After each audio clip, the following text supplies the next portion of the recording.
Hello?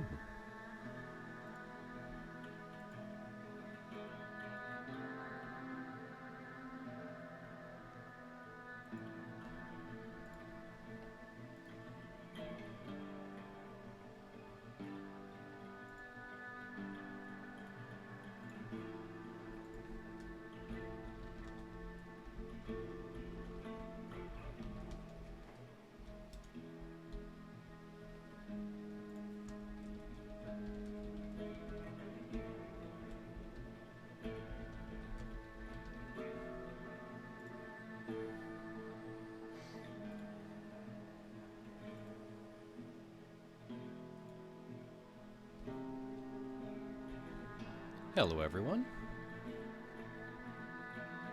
Ah, fuck. It's Friday.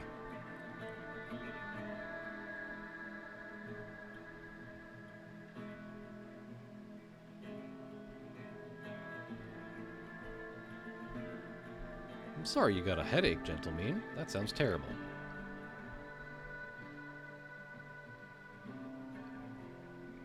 My account being upgraded to affiliate changed a bunch of shit in OBS, so is my audio sounding okay? Good morning, Ellie. Sounding good? Oh, well, look at that. We can do hype trains now. Ain't that fun?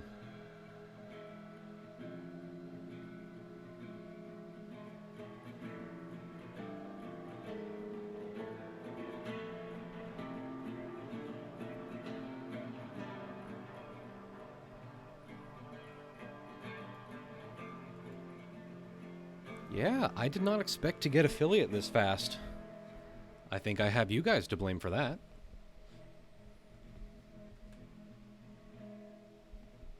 Your voice might be a bit quiet compared to the rest.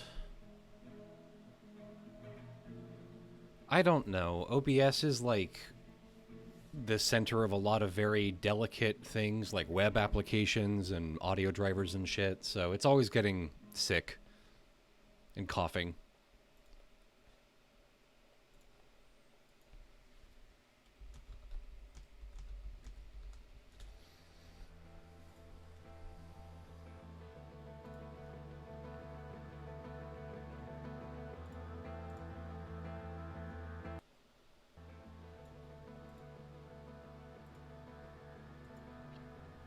We're about to get alchemized, chat. That's true. How am I sounding now, gang? Not too loud, not too quiet?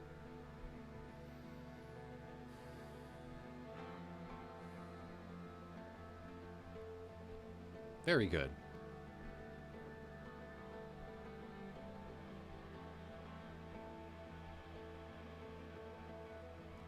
Let's get Jabirian. I don't know if we're going to touch too much on the Jabirian corpus today, but I specifically wanted to focus on Alexandrian alchemy. We'll get into it. Honestly, the Islamic alchemy and the Jabirian corpus deserve their own stream, which will probably be like what we're going to talk about next, unless we do a detour into Jewish magic.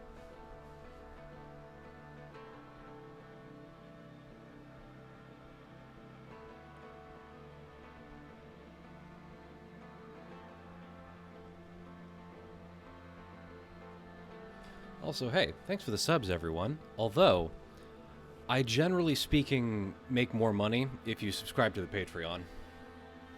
Actually, that's not entirely true. I actually don't know what the revenue split is for Twitch subs versus Patreon subs, so we'll see.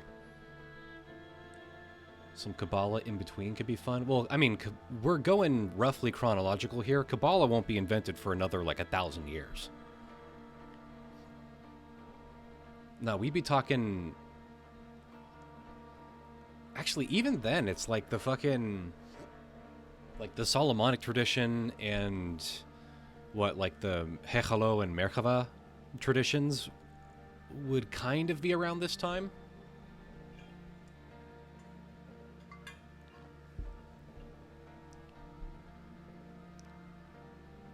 Yeah, we're going to be talking the Karatakis this day. This fine day on Friday of philosophy. We'll definitely have to get to Kabbalah at some point.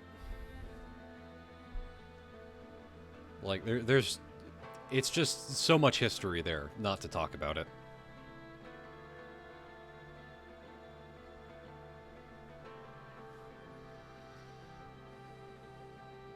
Yeah, my stream gets ads now. I don't know how to turn those off, so, if you get advertised to, I'm sorry.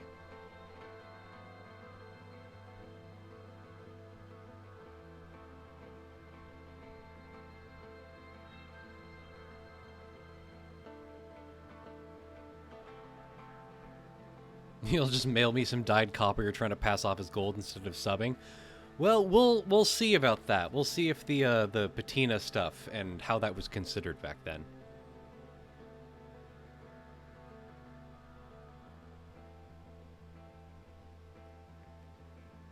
How the fuck did Twitch get around your ad block? It hasn't happened in months. I'm sorry.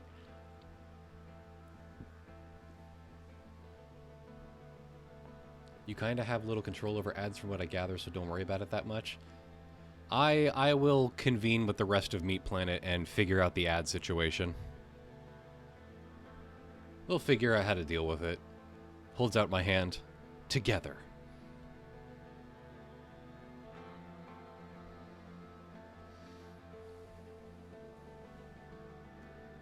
Ugh. I made some very delicious masala and garlic scrambled eggs today. Honestly, one of the few things I would recommend that anyone learn how to cook is just a simple onion tomato masala. That shit's good as fuck.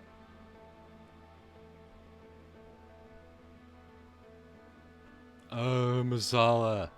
It's so good. It's the base for so much shit. I don't mind ads if I know the sweet money's going to you. Well, I appreciate that. Not, from what I understand, not a lot of it is going to me, but also, like, I mean, I'm not going to turn down the money. I don't know how any of this works.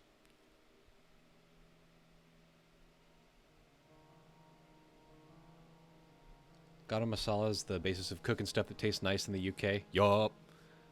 I mean, it's the same for Northern India, from what I gather. Turkey chili. That sounds good. I fuck with... I feel like we haven't really figured out the real high-level strats for turkey yet. Got your Friday burger? Hell yeah, up top. Gotta find some Indian food near you. Yeah, like turkey the meat. From what I understand of, like, indigenous, like, Mesoamerican cuisine, like, turkey was a huge part of that. Like, there's a lot of, like, turkey-based meals in indigenous American cuisine as well. Hey, Moldy Salad, welcome to chat. I just had the same meal I have every day. My meal. Hey, if it works, don't fuck with it, right?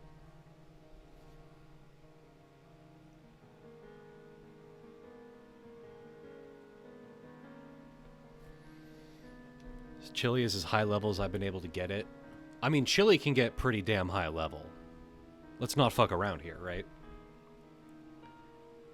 The turkey you like is when it's deep fried. It's just tough, though. Like, I think turkey is like the ideal, like, slow cooking, stuffed with stuffing type bird. Would carne asadas work for turkey? Turkey is like...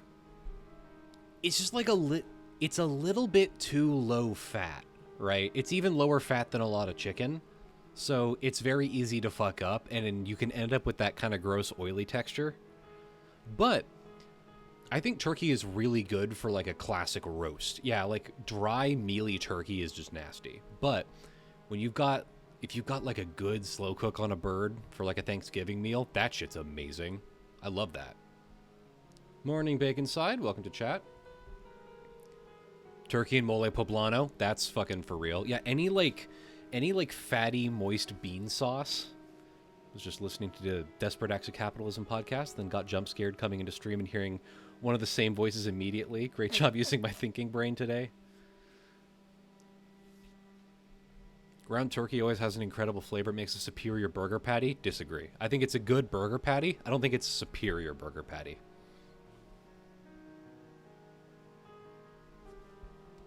I think it's very good ground in chili. Thin sliced deli turkey, great for sub sandwiches. Yes, agreed.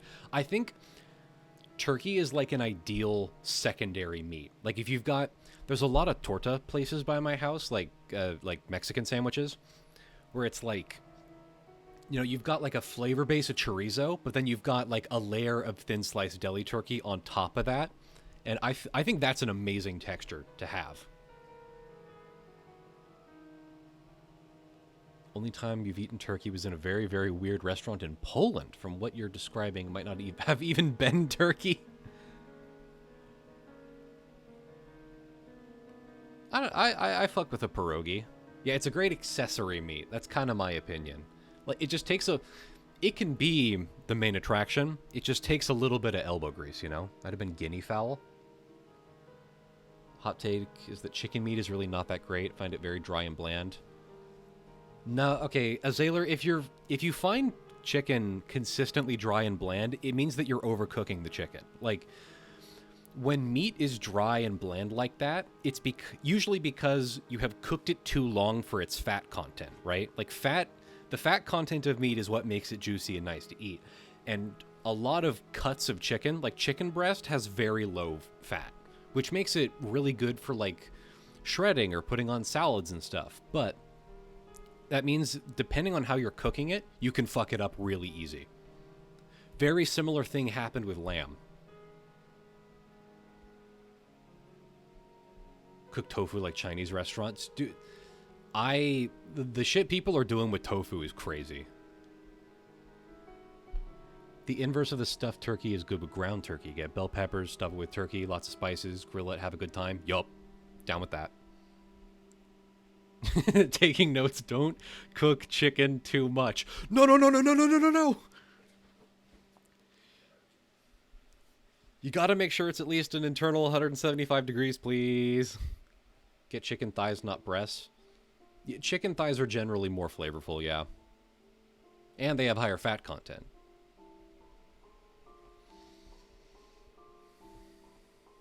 Had a lamb shank a few weeks back that whipped extremely hard. Thing was sliding off the bone. Yup.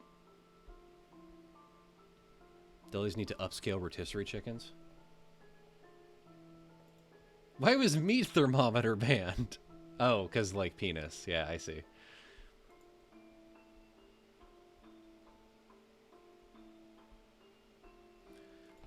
I was making dinner for my family the other day, and I went to the store to get some, like, get a rotisserie chicken to shred up, put it in the Indian food.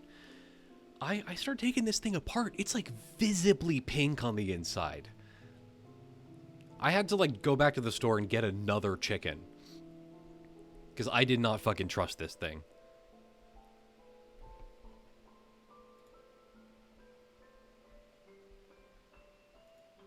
Yeah, I was pissed. It cost me like $15.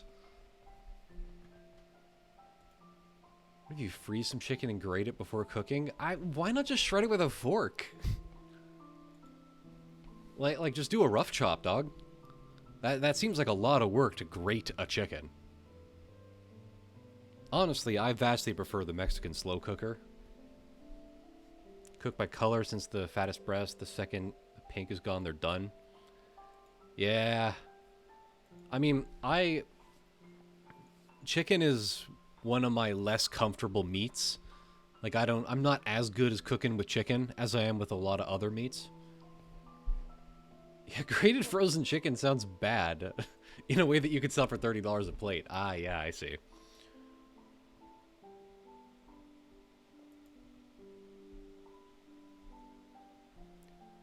I worked at a grocery store for a while, and, like, seeing the type of shit that dudes were doing in the deli there, like, I am never buying anything from that deli, like, ever.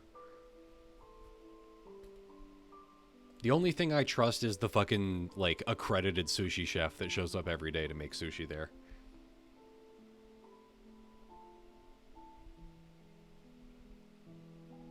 Yeah, sidewalk chili, I think that's right, where it's like, you just gotta know by the texture. Like, I can tell when I'm done cooking chorizo just by the texture in the pan.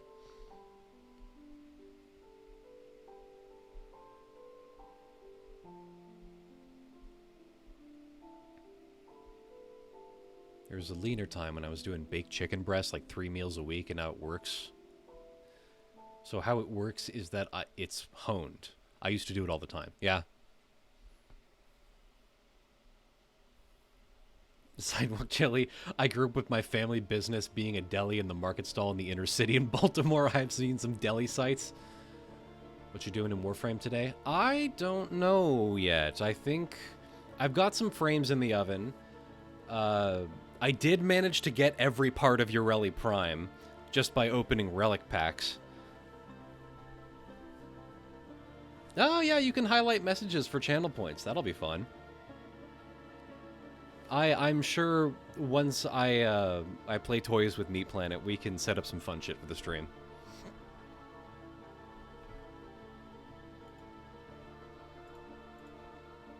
It'll be a blast, don't you worry.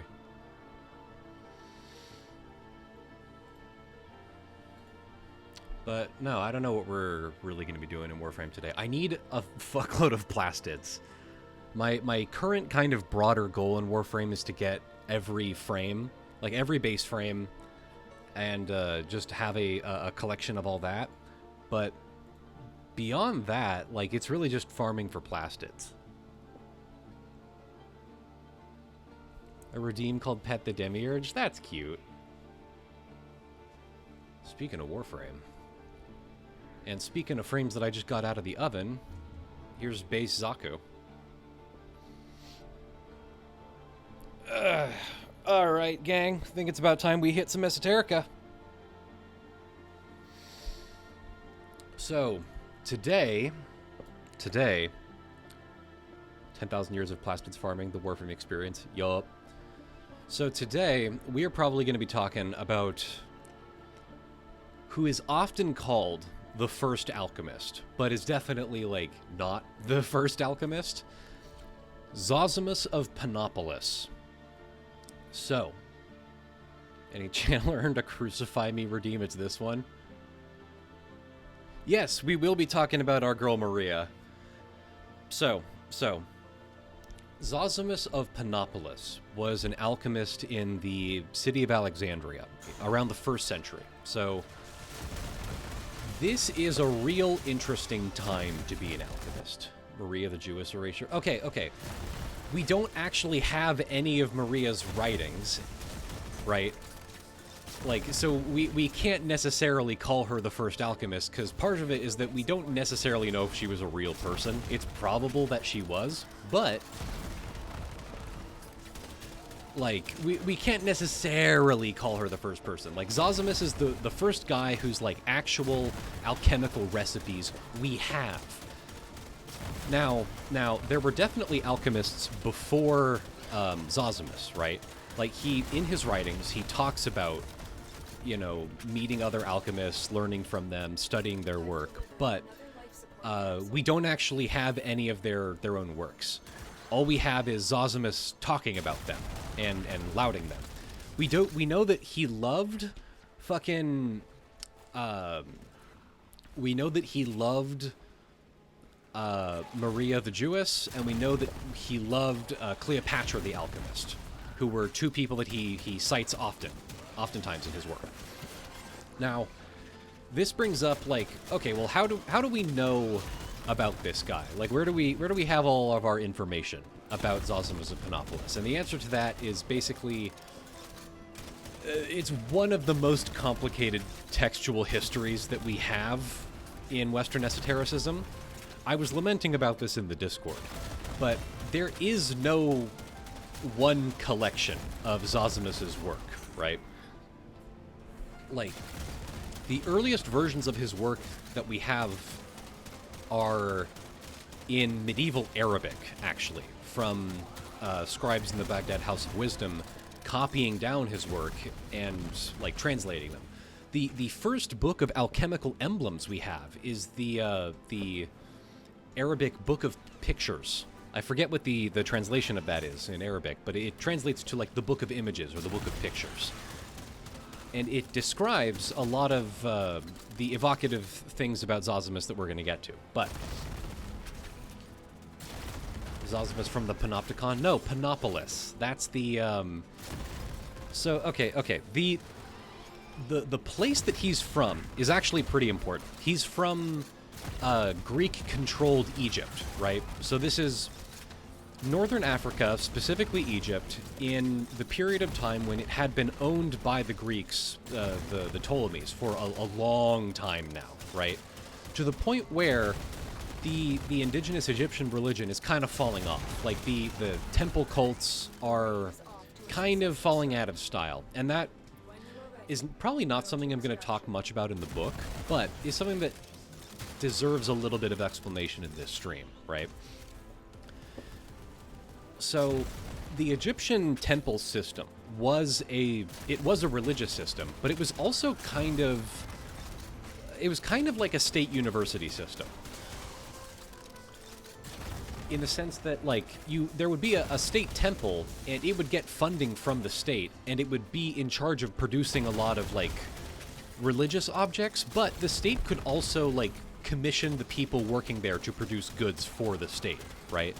And this extends to what we would call Egyptian alchemy, right? There were people in the temple system who effectively worked at forges run by and funded by the state. What kind of alchemist do you think Zosimos was? I've heard some scholars theorize he was an Egyptian temple alchemist, but a different scholar confidently said he must have been Christian. I don't think he was a Christian. We'll get to that. We'll get to that. So, Zosimos was writing in the era when the temple system was still kind of around, but was also kind of going out of style. And so a lot of alchemists, like, you had the temple system, but you also had, like, Alexandria's thriving population of Jewish alchemists who were private, right? And they were characterized by the fact that, like, to stay in business as a Jewish alchemist in Alexandria in the 1st century, you had to get kind of entrepreneurial with it. You know, there'd be it was a big trade city, Alexandria. Ooh, there's lag here. It was a big trade city, Alexandria. So you'd get a lot of people showing up in Alexandria needing goods. And it's hard to say how much of a distinction there is between the temple alchemist system and the entrepreneurial Jewish alchemist system, but it's clear that, like, if Jewish alchemy in the 1st century was associated with anything in particular, it was inventing new methods of distillation. Like, all the apparatuses and, like, new technology for performing alchemical operations was generally speaking associated with the Jewish alchemists, like the Jewish temple alchemists. And so specifically, when we've got like Maria Hebrea, she is associated with inventing all sorts of new techniques and apparatuses and shit. Oh, are there ads?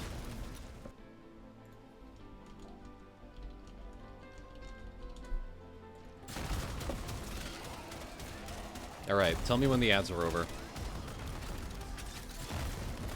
Ads have ceased? Alright, hell yeah. Well, okay. Actually, not Intruder, you bring up, like, how every reactor design was also just about boiling water. That's actually not necessarily true in this period. Like, part of the reason that there was an explosion of alchemy in this... Part of the reason... Oh, jeez, 4 or 5 ads, goddamn.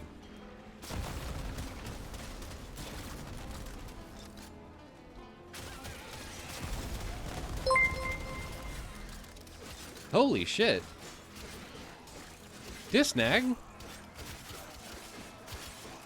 Holy shit.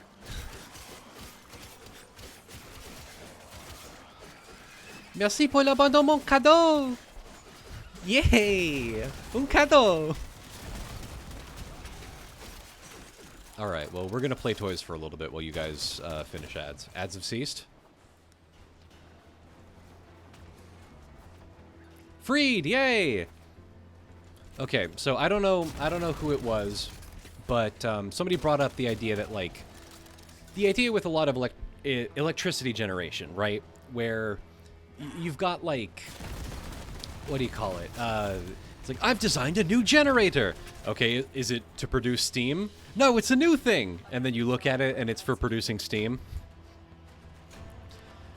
That's actually not really true with alchemy in this, that's actually not really true in this period. Because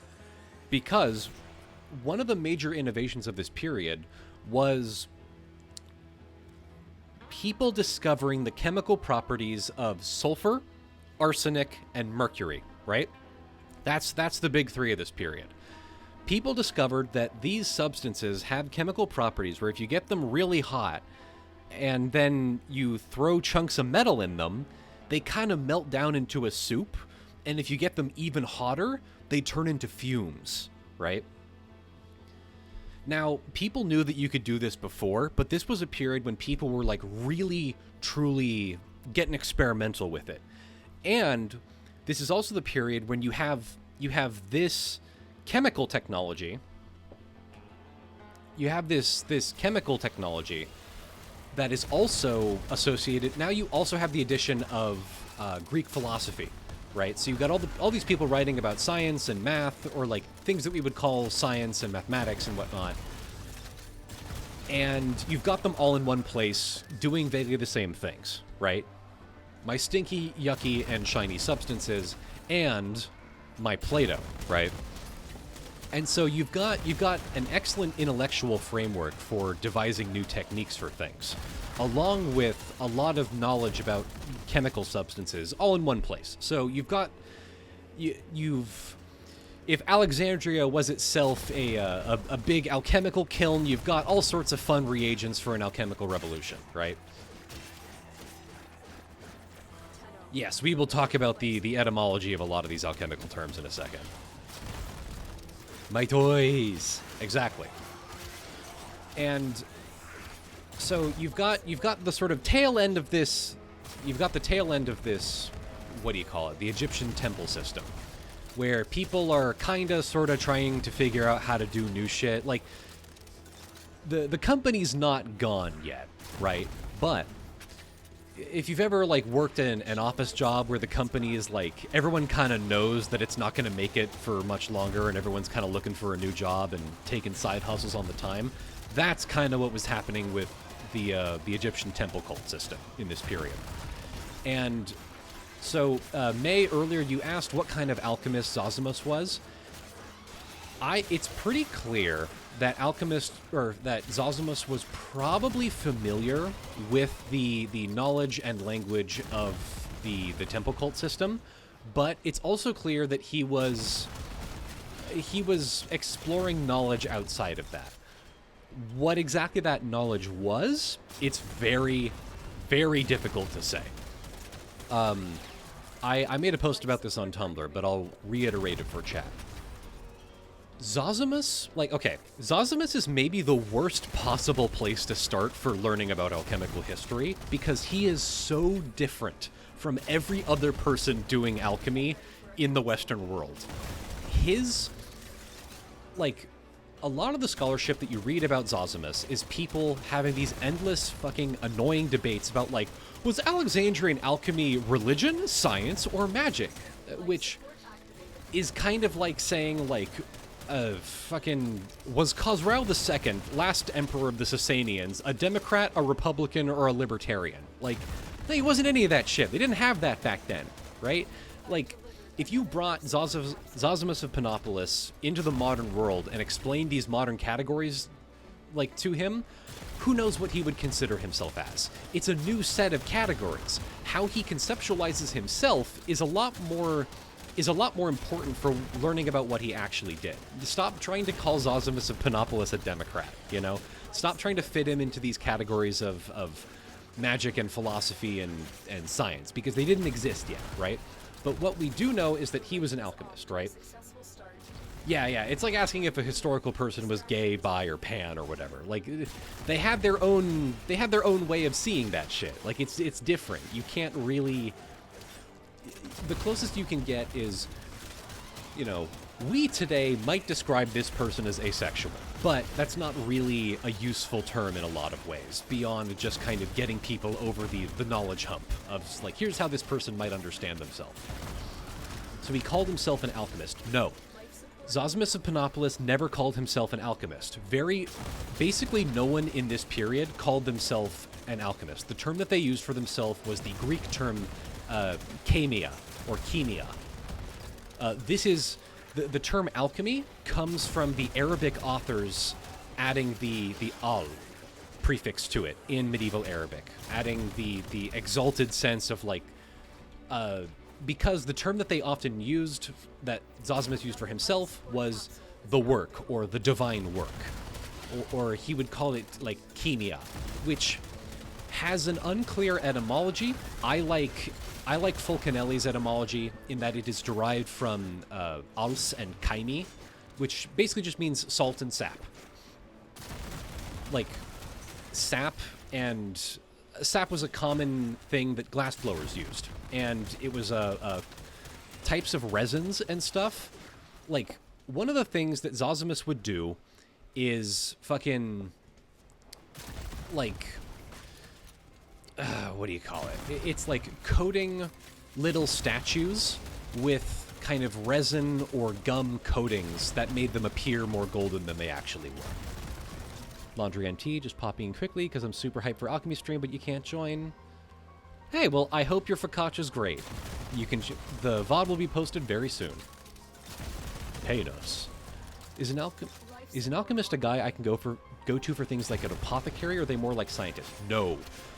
Alexandrian alchemists were extreme specialists. One of the sources that we had in the Discord was about, like, what's the difference between an alchemist and a metallurgist, right? Yeah, that would be a spagyric, as Riley says in chat. But the spagyrics were different than okay, the spagyrics were different than what Zosimos was doing. Zosimos would not have considered himself a spagyric. Although he was definitely reading shit from the spagyrics and, like, learning shit from them. Like, Zosimos definitely considered himself to have a very specific, like, subcategory of metallurgy, but he read from all sorts of people, right? He was an insatiable reader and a sponge of knowledge in a very spiritual sense. Memory cycle. Oh, hey! Welcome to chat. You probably can't decide if there's a scientist or a philosopher, but we can still categorize them based on if they had a wishbone or not. Did any alchemist get encased in amber? No, sadly, but that would be incredibly badass if that happened. Just like Da Vinci. I thought the spagyrics were Paracelsian. The Paracelsians, that's like 1,000 years later. The Paracelsians definitely enjoyed reading the spagyrics, right? They kind of brought the term back. He got a degree in metallurgy instead of pharmacy. Yes, so a metallurgist in first century Alexandria is someone who worked with metal in the same way that, like, a blacksmith might. You know, you're in charge of making things like door locks, small statues, forks, knives, all sorts of things. An alchemist would specifically be someone who is interested in precious metals and the cuttings of stones. Like, they're kind of a whitesmith. Now, that begs the question, CT. What exactly does an alchemist do in ancient Alexandria?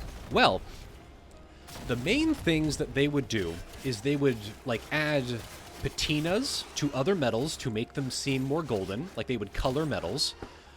They would debase precious metals like gold and silver to grow them. Is a whitesmith like white pharaoh? No. Whitesmith as opposed to blacksmith. Like a silversmith or a goldsmith is a whitesmith. Whereas somebody who works with, like, iron and copper would be a blacksmith.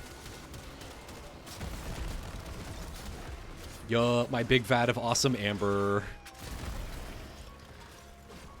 And so, okay. A really interesting thing with the Alexandrian alchemists that makes them incredibly different from every other alchemist in history. They were completely uninterested in the general properties of matter, right? If you read any Islamic alchemist or the Paracelsians or, like, even the pre-Newtonians, you've got, like, these are people who want to know the fundamental underlying properties of all matter. They want to know how to manipulate the whole of the world, right? People who want to understand the works of God as they are laid out before them. Alexandrian alchemists, and Zosimos in specific, was completely fucking uninterested in that. He was interested in the properties of metal and the manipulation of metal. And that's it. Islamic alchemists using letters to try and figure out the elemental makeup Zosimos wanted to grill. Kinda, yeah. Like, now, an important thing to understand about this era of alchemy is that, like, the way that they understood, like, okay, they did not really see gold and silver as different things. Like, the boundaries between different types of metal were completely different than we understand them now. Like, they understood it as, like, there is one substance called metal, and there are many kind of forms of it that can occur in various ways. Like, gold and silver are fundamentally the same in a lot of ways.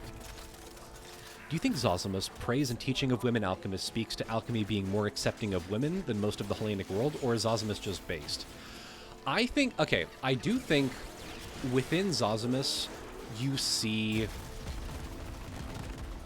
that's hard to say because we don't really have the writings of many other alchemists from the time, but I will say, within Zosimos' writing, you see an inordinate fondness for drawing wisdom from other traditions and intellectual, like, corpuses. Like, he likes reading religious literature and like herbalist literature and like all these other things that are not directly related to alchemy, but he's purely focused on alchemy.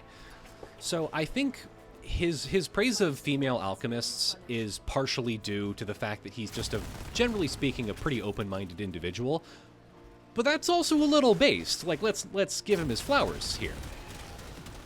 But also, I think like the female Islamic alchemists at this time were definitely like the cutting edge of their art, and so it would be hard to ignore them, right? So like women's knowledge was just something else to draw from. Oh my God, to him. Possible. It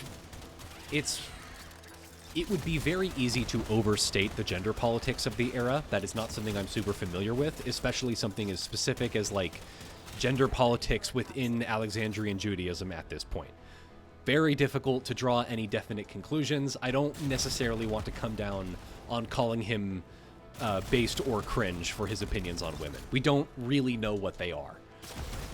Like, we don't know how weird it was for women to be alchemists at this period. That could have been super normal. It could have been considered women's work. It also could have been a bit radical. We don't really know. But what we do know is that according to Zosimos, who's the earliest source that we have on alchemy, the earliest alchemist that he dates, like the earliest alchemist that he cites, is Maria Hebrea. Like, she is the first attested alchemist in all of history. So are we canceling Zosimos, or, exactly. Like, there's a lot of history here that we can't really take too good of a side on. Yeah, to be fair, one of the most prominent scholars in Alexandria at the time was Olympia. Yep. Yeah, it's something we need a lot more evidence on. Although, like, that's a very good question. Good, good thing to talk about. So, yeah. Zosimos didn't see differences between metals in the same way that we saw them. Like, alchemists back then did not think of zinc as a separate type of metal. I'm not really sure how they understood it, but they didn't understand zinc as a separate type of metal from a lot of other white metals. They considered it like a type of, like, just metal in general. You can explain this? Please, go ahead. Zinclet. Yeah, their main source of zinc was, like, a film that would collect on the chimneys of their alchemical furnaces that they would then use in other operations.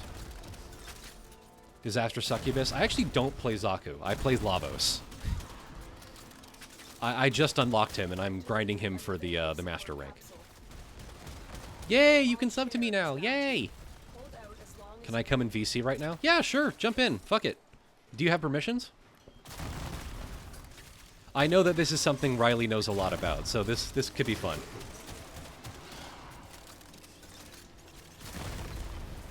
Like, fuck it, why not? Let's talk about it. Another job well executed. First guest speaker that isn't Holly Holotones. First occultist guest speaker. Zinked up on a Friday night.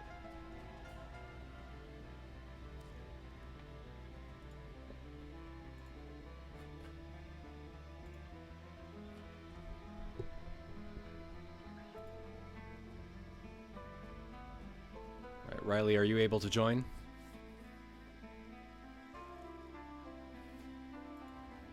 No, they're probably getting set up. I don't think you're in Discord right now. Here, let me try this.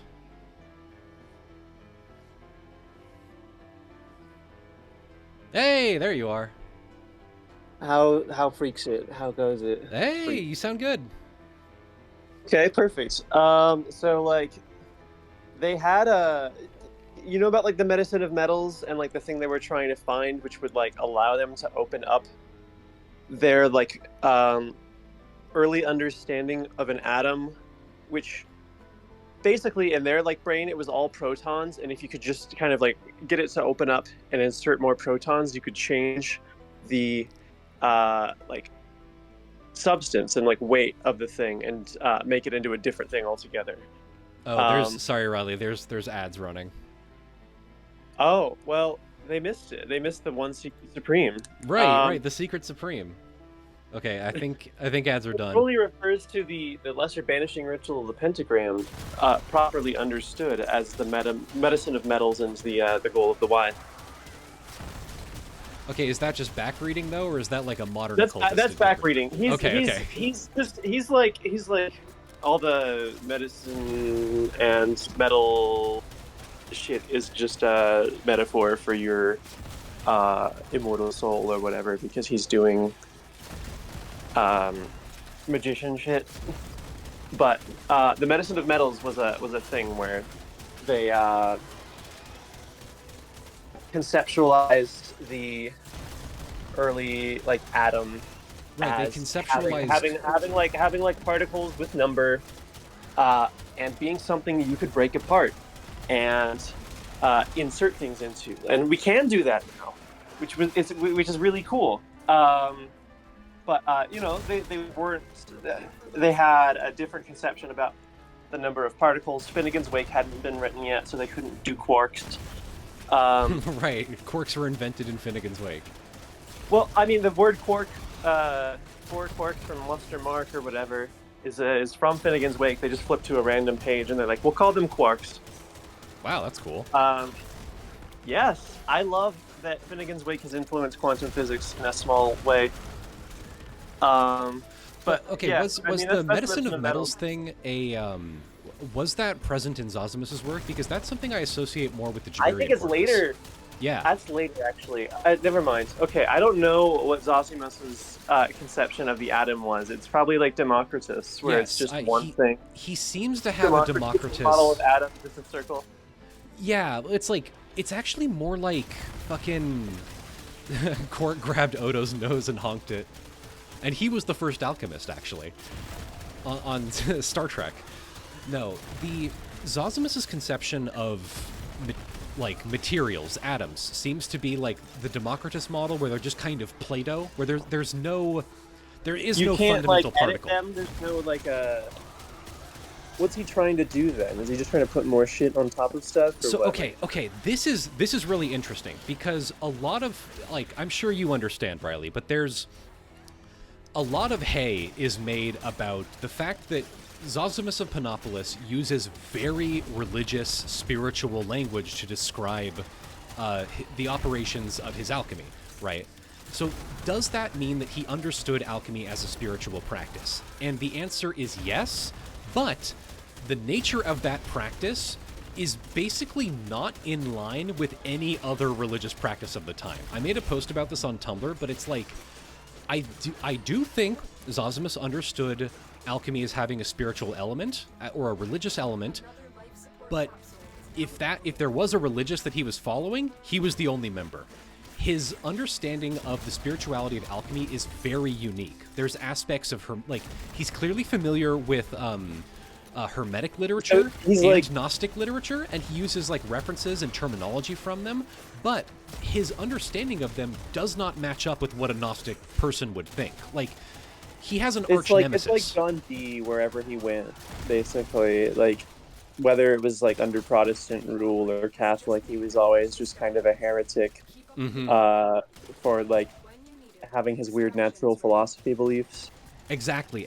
Like, he has an arch nemesis in his writings, in his letters to Theosebia, who is maybe his wife, maybe his sister, maybe a co-worker. We don't actually know. My wife. My wife. Ancient Alexandrian voice. He describes his arch nemesis, an alchemist named Nilos, who he constantly criticizes Nilos for entreating malicious uses like an astrological element to his alchemy. Like, he waits for specific auspicious times of the day and year to perform his alchemical operations. And Zosimos rails against this. He says that, like, this is a terrible thing. You're actually opening yourself up to malicious astral entities that are very similar to the archons from Gnostic literature, and but he doesn't think this taints the work, right? He says, like, this is a terrible idea. You should never do it. My dear Theosebia, you should never try to open your alchemy up. You're going to get good results, but yeah. You're dirty in the soul now. And not even that. He says we should study Nilos's work to recreate what he does without the influence of the archons, which is not something any Gnostic would ever think. Like, if you were a Gnostic talking about, like, oh, this person got their fucking spirituality from the archons, they'd say, like, that's tainted. Don't say that. Like, you're being tricked by the demiurge. But no, Zosimos says there were some that were a little friendly, or like some that viewed like Sophia as one of the archons. Yes, that's true. But Zosimos very emphatically says that, like, Nilos is opening himself up to the nasty, evil archons. But he says, I love like, opening myself up to the nasty, evil archon. No, Sludge Fiend. No, you're not. He doesn't think you're getting archons in the gold. He thinks that Nilos is, like, personally endangering himself, like giving himself bad luck or something, or is, like, gonna go to hell or some shit. We don't really know what he believed. But it's clear that he thought, like, it's clear that Zosimos believed, like, yes, he got this knowledge, Nilos got this knowledge in a bad and spiritually inefficacious way, but we can study his work and figure out what was working about his alchemy. Which is fascinating. Like, no other alchemist talks about alchemy like that. That is fascinating to me. Making corrupted gold with my fell alchemy's radioactive metal from particle accelerator. Yup. A little bit. Cursed gold 2 isotopes. Wait, who are the other alchemists at Zosimos' time? We don't have, like, we only have vague references, but there's, like, who's already happened? Hang on, let me pull up my notes. Because there were basically two schools. There was, like, the followers of Democritus, who were, like, mainly trying to color metals superficially to produce alloys, and then you have the school that like, makes perfect Maria sense, because they don't think that you can change an atom because it's just one solid lump.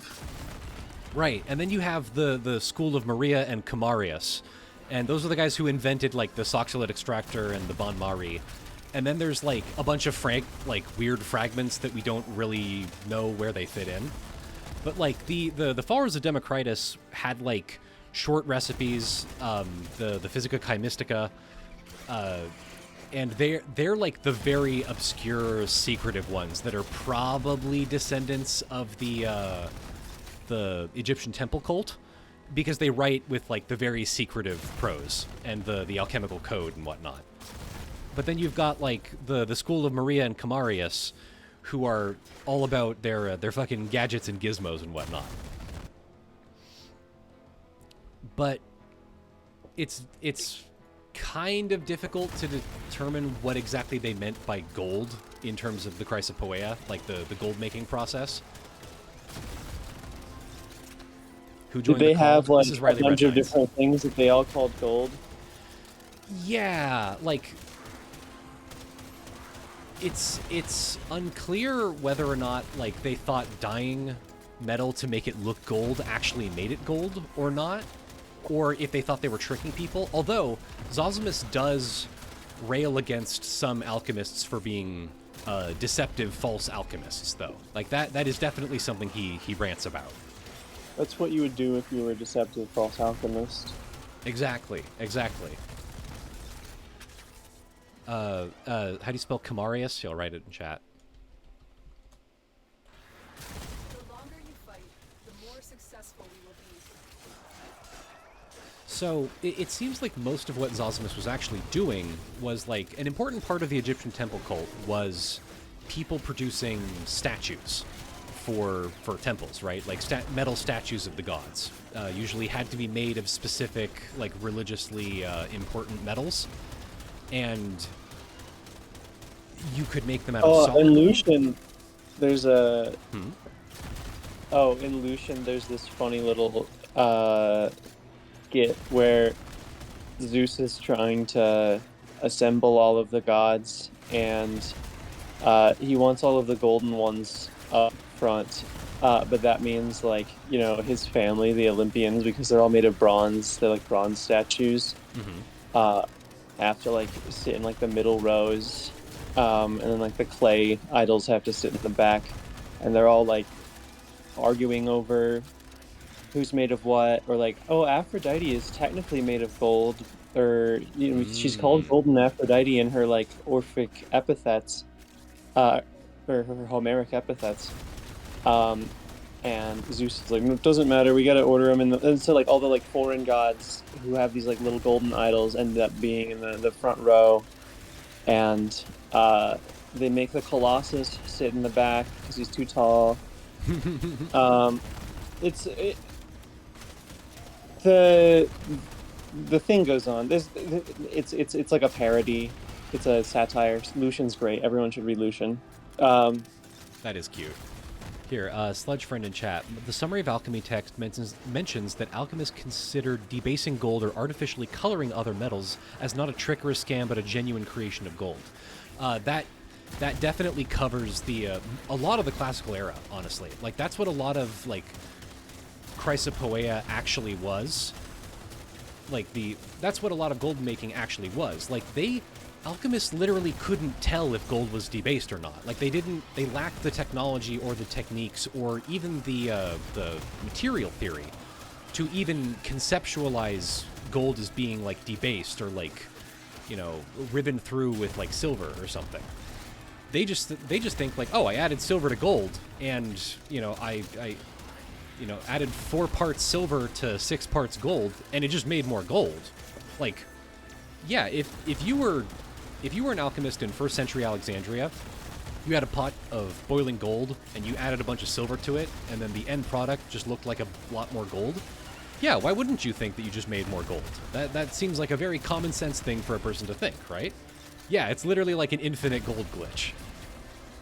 And so they didn't see, like, debasing gold, as in, like, producing lower carat quantities of gold, as being fraudulent. They saw it as just like, oh yeah, we're just fucking making gold.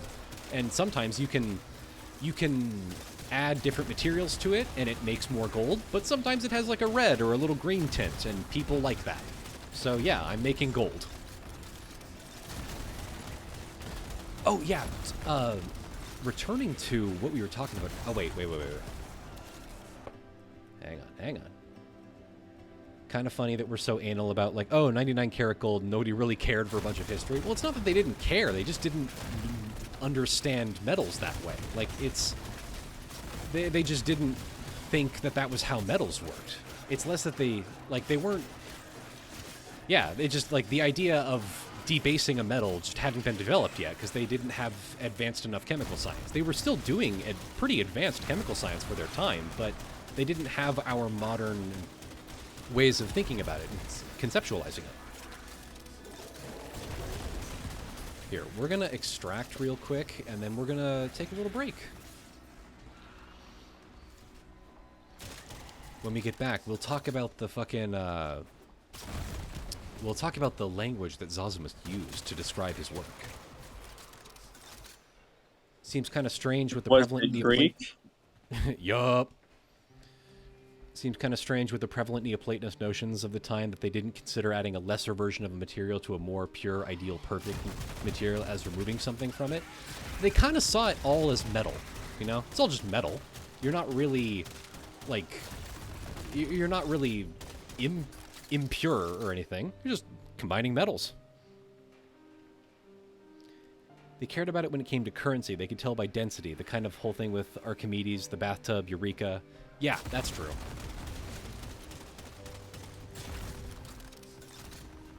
Mind showing What us is your... metal?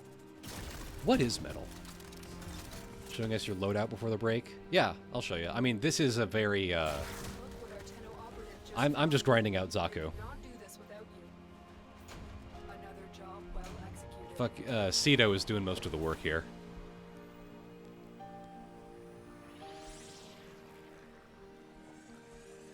Nice. Okay. Oh yeah, the medicine of metals is also called like the mercury of the philosophers. Just something that can like it's like a superfluid substance in their conception that can leak into Yes, they the saw spaces the in between particles yeah, and change. that's corpuscular theory of atoms. Thank you. Okay, when did that happen? That's the Jabirian corpus. So That's here, later. That's yeah. like with the Islamic alchemy. Yes. All right. Well, I don't know anything. You'll. I was kind of surprised at like how little little information about Zosimos there was. He's very understudied. All right, gang. Stand up, stretch your legs, go get a snack or something, because we're on break.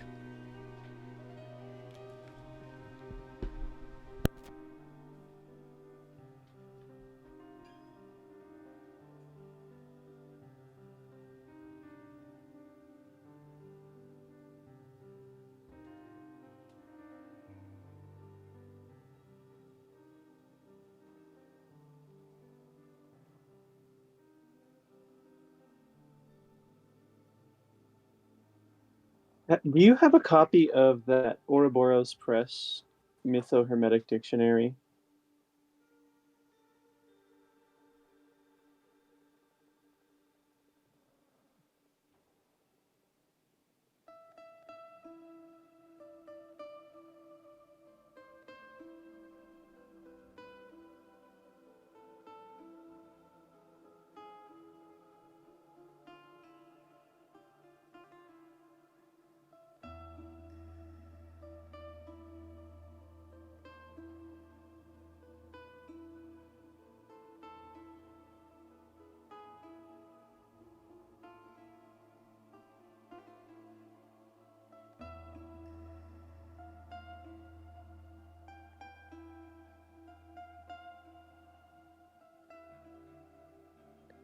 It is now a time for me to go.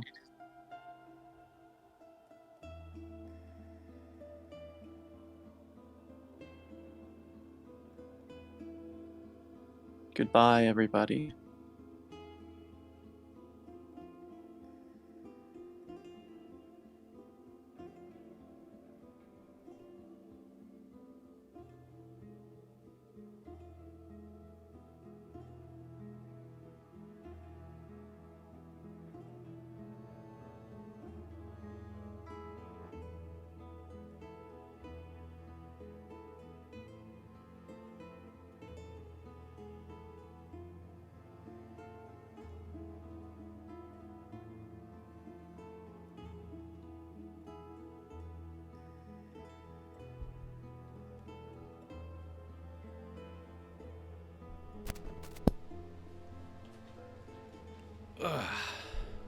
Hello, everyone.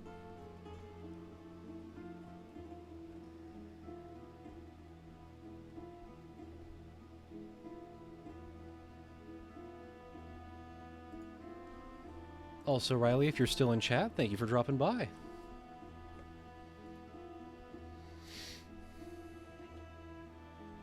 Oh.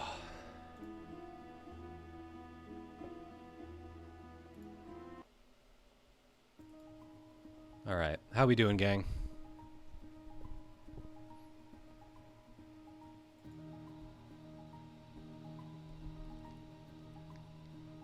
Also, in terms of fucking, in terms of my melee builds, one of the strongest things that you can get for any melee weapon in Warframe is fucking Healing Return and Condition Overload, right? Plus 80% melee damage per status type affecting the target, and restores 11 health per status type affecting the target. Then you got shit like Rending Strike. Like, you just want as many fucking status effects as you can put on it. Ugh. My eggs. Mirage is really cool, yeah. So. Oh yeah, Blood Rush. Do I even have Blood Rush? Hang on. I don't have Blood Rush.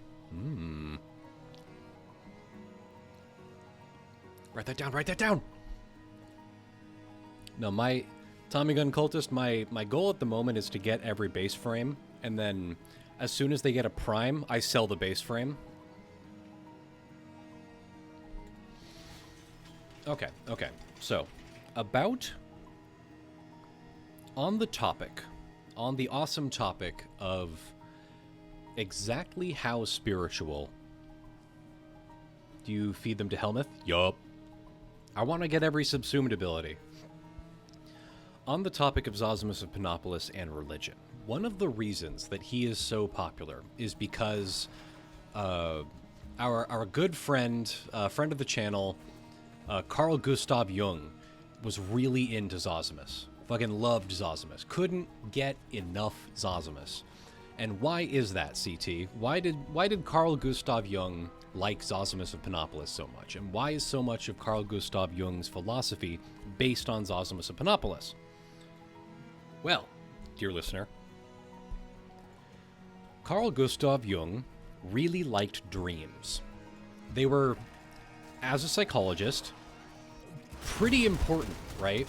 Like, the fact that your brain can produce these strange images that can occasionally have some sort of odd poetic meaning is really interesting, right? It is a theory-rich field for any budding psychologist, right? Zosimos of Panopolis had fascinating and evocative dreams about alchemy. This is one of the most interesting parts about Zosimos as a writer, and it's part of why he is considered the founder of religious alchemy, of like spiritual alchemy, is because he would have these dreams in which alchemical processes were represented as like human figures that were usually being horribly tortured, like a green man being torn apart or like eaten by birds, or like people representing substances being flayed and taken apart. Were they actually dreams, or did he frame them as dreams as a literary device? They were dreams. We are reasonably confident that they were dreams. Because you have to remember, in the ancient Hellenic world, dreams were one of the ways that the gods communicated with people, right? If the gods were trying to send you prophecies or ideas, or like, if the gods wanted to gift someone with divine knowledge, they usually did so by telling you in dreams. And so having a dream about something had a lot of, not just spiritual, but like academic clout. Like, if you had a dream about a problem that you were working on, that was really, really important to pay attention to, and it was really important to, like, write down and share with people, right? And so Zosimos constantly had what are clearly, like, he would spend days writing to Theosebia about a problem that he was having with his alchemical work, and then, you know, a couple weeks into the problem, he would have a really interesting, evocative dream about the problem, and it would solve it for him. And I don't think that's bullshit. I don't think he was playing that up. I think that there are definitely some people I've met who, like, have literally, like, solved engineering problems or coding problems because they had a dream about it. Like, that's definitely a thing that happens. And so I think for Zosimos, it also had an extra layer of importance to him. Like, he wasn't just having a dream that helped him figure out some shit for work. It was like the gods were personally communicating important like, imagine if, like, Hermes came down in a dream to you and explained, like, a programming problem you were having at work, or, like, how to finish your fucking, like, car repairs on time. That's the type of shit that was happening to Zosimos, right? It's not necessarily that he was talking about, like, the other big claim here is that, like, it was never about the actual chemicals. Zosimos of Panopolis was a religious figure through and through, and that he was never actually doing anything with real gold or real silver. That's not true, right? But there's also kind of been a scholarly pendulum swinging too far in the other direction, in which he says shit like, fucking... in which people are saying shit like, oh, well, he was never considering anything spiritually at all, right? It was all just effusive metaphors used to describe chemical processes. And I don't think that's true either. There was clearly an important religious element to Zosimos' work, but the nature of that religious or spiritual or magical element was very unique to Zosimos in of itself, and was colored by the religious and spiritual attitudes of the time. And so puzzling out exactly where gods and magic and divinity fit into Zosimos' thought world is something that honestly needs more study. Like, well, we need to fucking translate all of his work in one place to begin with. Yeah, the Poimandres was also framed as a dream, but that's also, like... The Poimandres is also much more explicitly revelatory. Zasimos is very much like there's no god, like, explaining this shit to him. Sometimes he'll see, like, figures from Greco-Egyptian mythology, like Isis and stuff, but they're kind of like side characters. There's no god showing up in his dream going, like, this is the world and this is how it works. Like, that's honestly an interesting part about his work, is that the gods never talk to him. It's always just, like, people getting tortured is most of it. Not to say that they never speak to him. I'm sure the gods probably speak to him once or twice. I haven't... a lot of this shit is in French, and my French isn't that good. But there's... Yes, I'm taking the Mertens midpoint approach.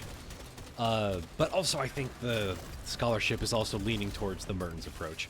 Historically, religion and science were a bundled yarn for a really long time. Yeah, also magic. Like, well, also, and they didn't have science, right? Like, there was no parallel for a scientist back then. Like, all those things, like religion, philosophy, science, magic, all overlapped in a lot of ways, and they weren't as distinct as they are now. They're not useful categories for, like, applying and categorizing these people today, but we need to use English words to talk about them on a Twitch stream, so that's what we're going to say. Do not mistake my pointing finger for the moon, as it were. I'm lying to you all the time. Nothing I say is true. So, to speak, what exactly did Zosimos believe about any of this shit? That's really hard to say. I have the theory that if you are looking for a Gnostic in Zosimos, you're going to find a Gnostic. If you're looking for a Jewish Christian in Zosimos, you're going to find a Jewish Christian. He was clearly familiar with a broad and diverse set of religious, spiritual, philosophical practices that were present in ancient Alexandria, which they definitely were. And he was drawing knowledge from all of them, just like he was drawing knowledge... He wanted to draw knowledge from Nilos's malicious spiritual entities, or astral entities. What the fuck do we even have the territory for when there's the map? Yeah, let's... Honestly, like, who even cares about the territory? Who gives a shit? Hey, fuck territories. Puts up my middle finger at you. It's kind of me having dreams in which I see the next Alien movie. Happens regularly. There's characters showing up whom I know, but he didn't know Ellen Ripley, so he saw Thoth. Yup. Dude, imagine if Zosimos of Panopolis knew about the Aliens movies. He would be like, Ellen Ripley is here, and she's cool and teaching me how to debase gold with lead. And it's awesome. Zosimos is kind of the final boss of Hellenic syncretism, because it's clear that, like, no one else was really doing his shit. Like, that's... The other thing is that most of his work is preserved in the Arabic alchemists that had his work and were translating it into Arabic. And the main one, like one of the main places that we get a lot of his long quotations are in Abu Bakr al-Razi, or Razes, who is one of the most, like, if you can call any alchemist a proto-scientist, it's fucking Razes. He could not give less of a shit about Zasimos' like weird spiritual shit. He did not care. Razes was here to produce chemical reactions effectively and practically.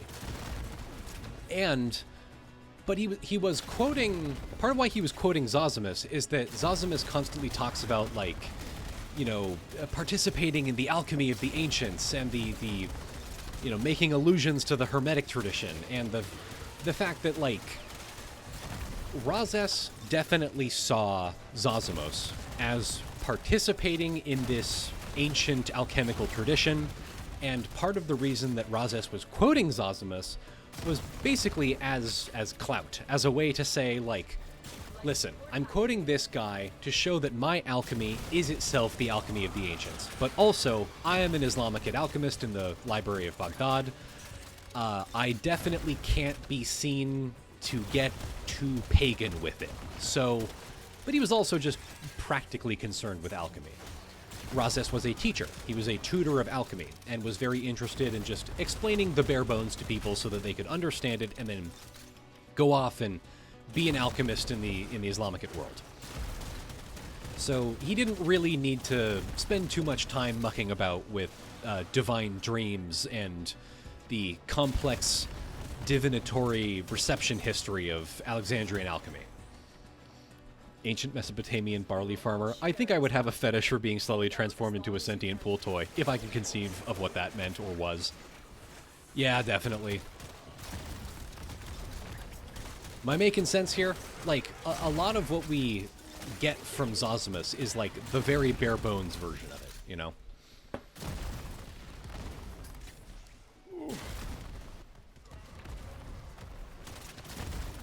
And actually, that book, the Book of Pictures, what I earlier referred to as the first book of alchemical emblems, itself has, like, early Iranian illustrations that are very pretty and notably, like, Arab world themed.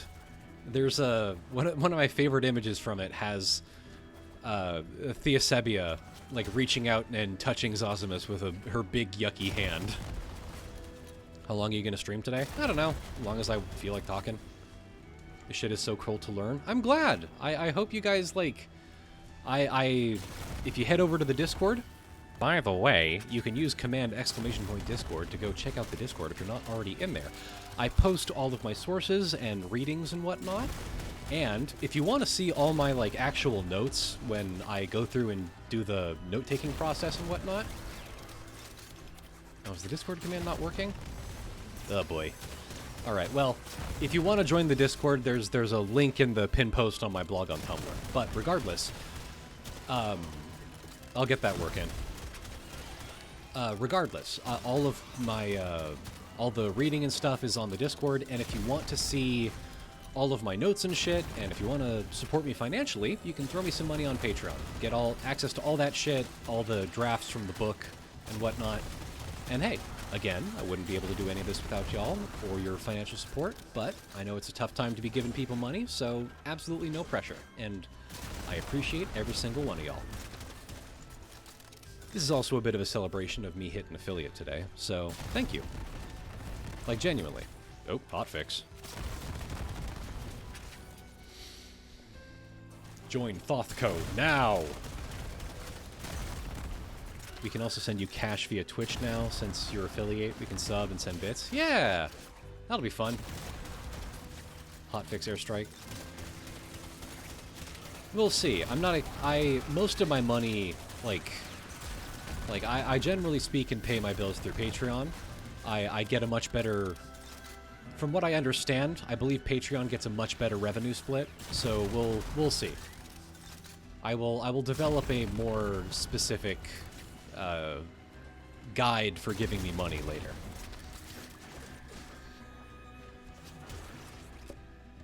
Hang on, let me check out my notes real quick. Speaking of.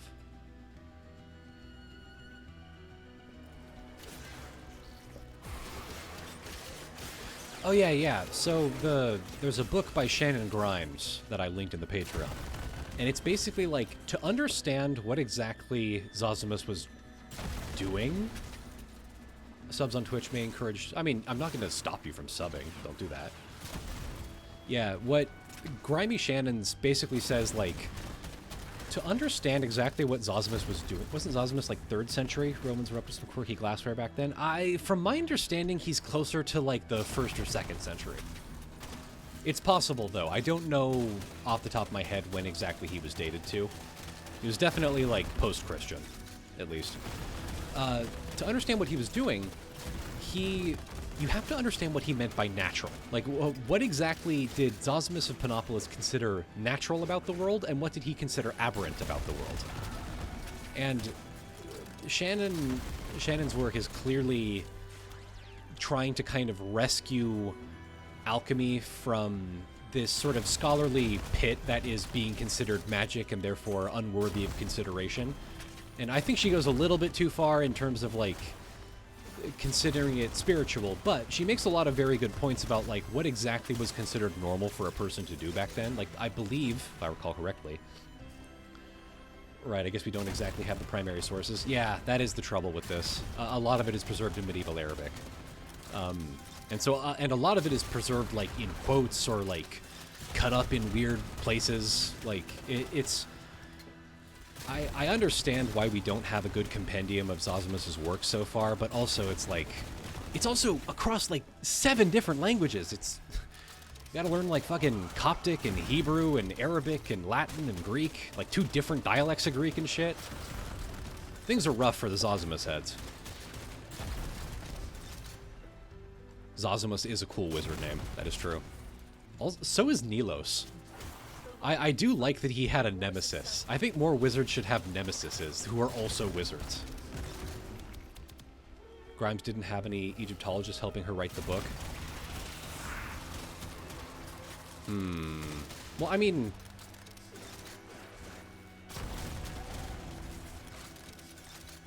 You could do that with classicists. I mean, you probably should have an Egyptologist helping you write that book if you're going to say something like that. But also, it's like, she wasn't... Like, it's fair. I think it's valuable scholarship. Scholarship can always be better. I'm not going to, like... I don't want to shit-talk Grimes.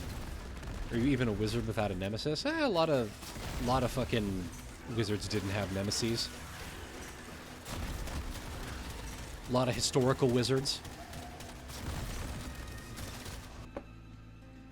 Note check. Oh, yeah. So, what did Zosimos actually believe, right? He believed that meditation, piety, and divine revelation were essential for whatever he was doing.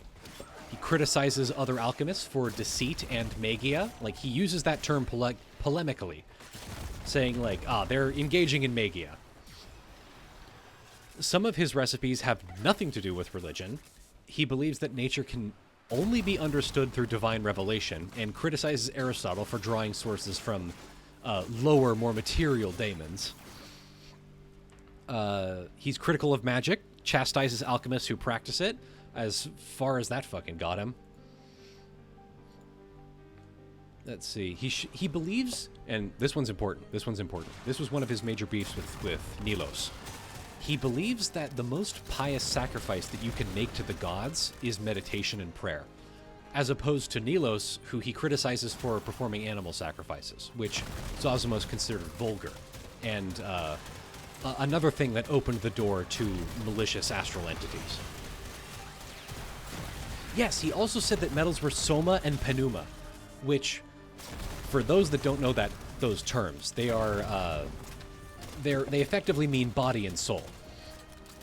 Now, what exactly did he mean by that? Because it's very easy to misconstrue the implications of Zosimos saying, like, oh yeah, I put gold in my Soxolite extractor and I extract its spirit, its soul. And okay. I think he literally did mean spirit. But he meant spirit in, like, a weird kind of Neoplatonist way, right?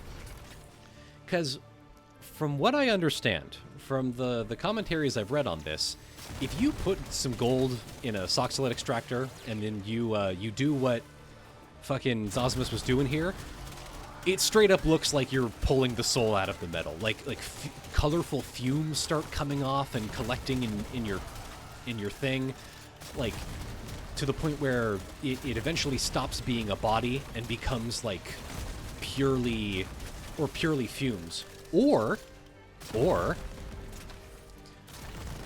you have what is effectively an impure substrate. Like you have like gold ore with a bunch of impurities in it, and then you get like chunky metal ash collecting at the bottom of your vessel while gold-looking shiny gold fumes collect up at the top. You're like, oh, that's the body, that's the soul.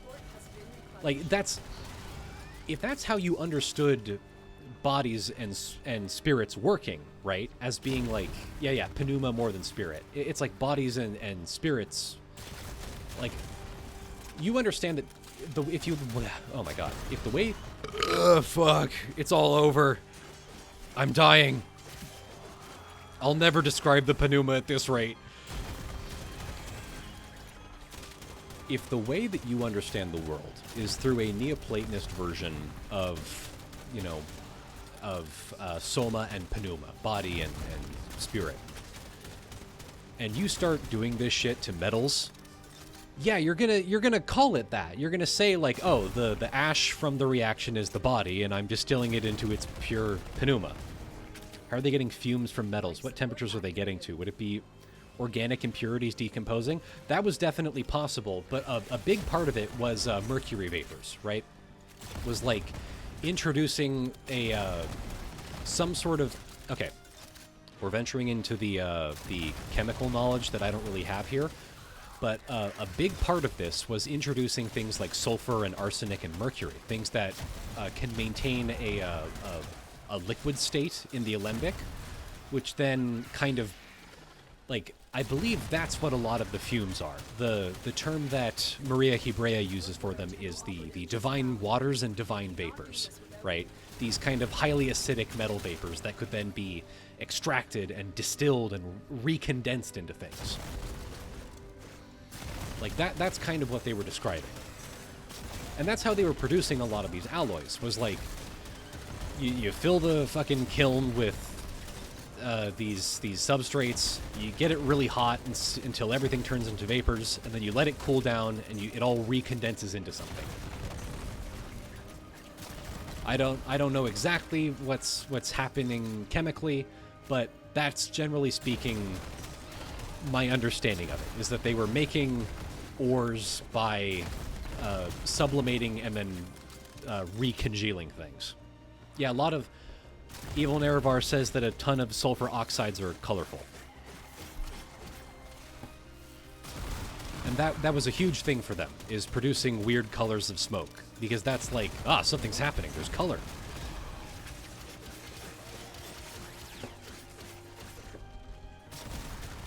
And this brings up the chrysopoeia itself. And that term means gold making, right? If Zasimos knew about anodizing titanium, he would come both nuts out of his penis. I don't know what that means, but I'll take your word for it. Now you're wondering just how many alchemists had some form of mercury poisoning. So many alchemists had mercury poisoning. One of the first things that Razes said in his book that's like an introduction to alchemy for students of alchemy in the Baghdad House of Wisdom was like, alchemists should have 5 things, and one of them was a laboratory with windows in them so you don't get mercury poisoning. Like, it was clearly a real problem.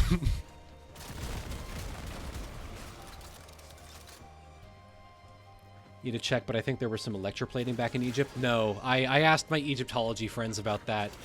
They were not doing electroplating. That was probably a guy misunderstanding what he was looking at, unfortunately. Although they did have a lot of advanced techniques for adding, like, making gum resins and interesting non-electroplated patinas.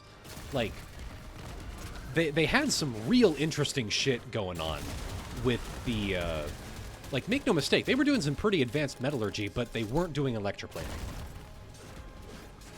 My fumes.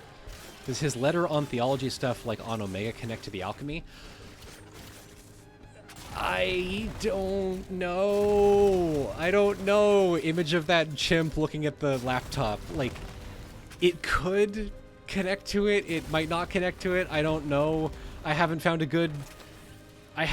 translation of On the Letter Omega that I can read confidently enough to explain. It could, it might not. But speaking of, May, that Zosimos of Panopolis wrote a book called On the Letter Omega. It's clear that this book was part of a series on the various letters of the Greek alphabet. Like, there was an on the letter alpha or on the letter beta. And I believe the only surviving one that we have is on the letter Omega. Like, that's the only one we have.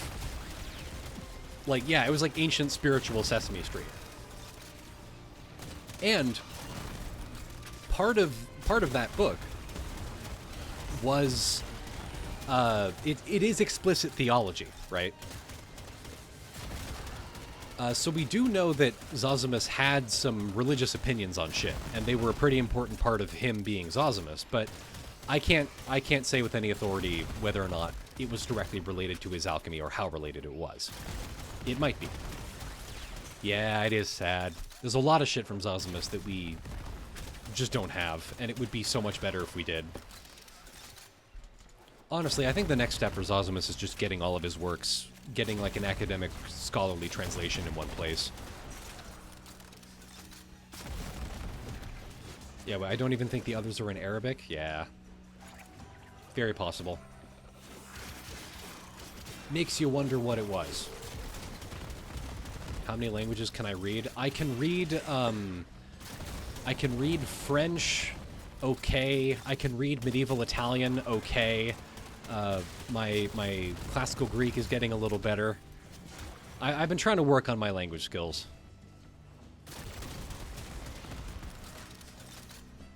Yay! Okay, here, let's extract. I'll update Warframe. Zosimos should really start posting his shit on Tumblr. Like, what's up? He should start a blog. Zosimos D. Alchemist left all his treasure in one place. You just gotta find it. They could not do this without you. They should do a JoJo thing where they, like, add historical figures from real life to One Piece. What is a language you wish you had more accessible learning resources? Probably Classical Greek. Or Latin. I'd love to learn, like... I'm reaching the point in my occult career where I just need to start learning classical languages.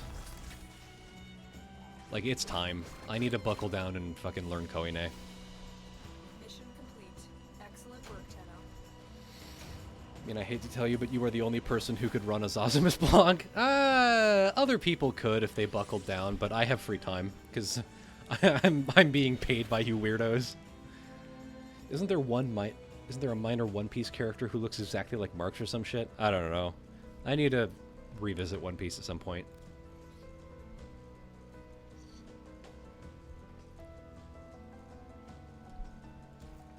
I mean, if you're gonna run a Zasimos blog, like, the trick is making it, like, funny. Alright, we're restarting Warframe because there was an update. Classical Greek is a pain in the butt to learn. Took a year of it in college. I love doing it, but conjugating the Latin fucking sucks. Apparently learning Greek and Latin is easier because they conjugate in similar ways. It's weird. I've bounced off Latin a couple times, but I'm actually having an easier time learning Classical Greek. I love weird suffixes. Like, the way that the suffixes and conjugations work just kind of makes sense to me. Maybe I've just been exposed to more of it. I'm not really sure.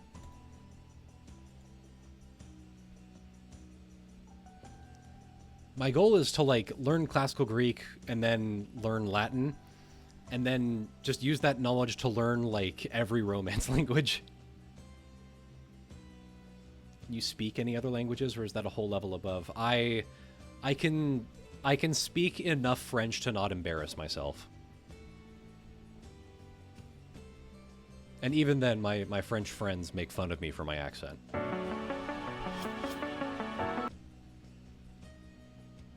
Bonjour. Bonjour.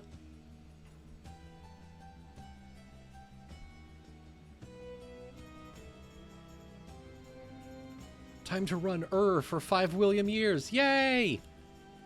I also think if you know some ancient Italian and French, Latin should be easier than Greek. That's possible. It's all just like learning root words and shit.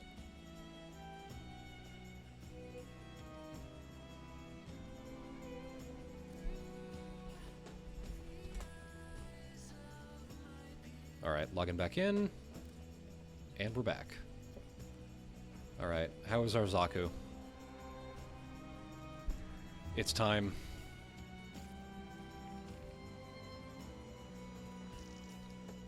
Alright, base Zaku. Farewell, my friend. Pretty confidently pronounce Greek words now. Yeah, it's like, I enjoy learning classical Greek. Okay, oxides, calx, bile.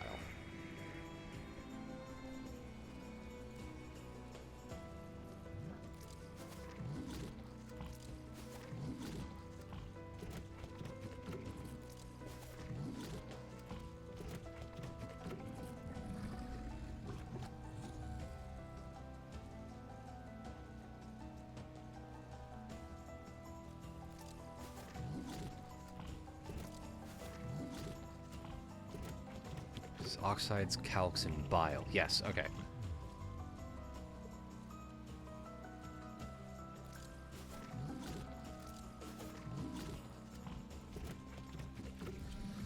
I named my helmet Wuppo, by the way.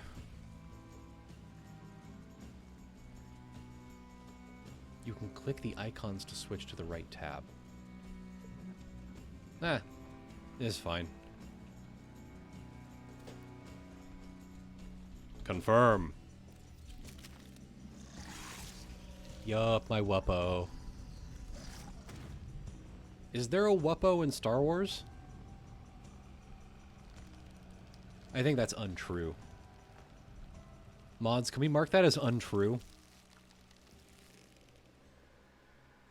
It's okay if you tell falsehoods in my chat. I just want to clearly flag it for the lovers of truth. Alright, alright, alright. Hi, Umbra. Where's my boy? I really like melee frames. Bye, Umbra. Why did the alchemist like Mercury so much? That is an excellent question, Disnag. It's cool, but also it has metallic properties. It has physical properties that no other metal does, right? Also, check it. We got Ureli Prime. It's also very useful for... The Warframe window is off-center a little bit. I'll fix that later. Whatever. It's fine. Okay, okay.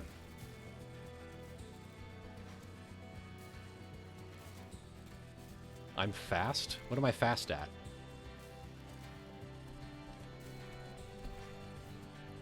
You referring to Lavos? For some reason, he's like... He's very fast. He's like one of the faster Warframes.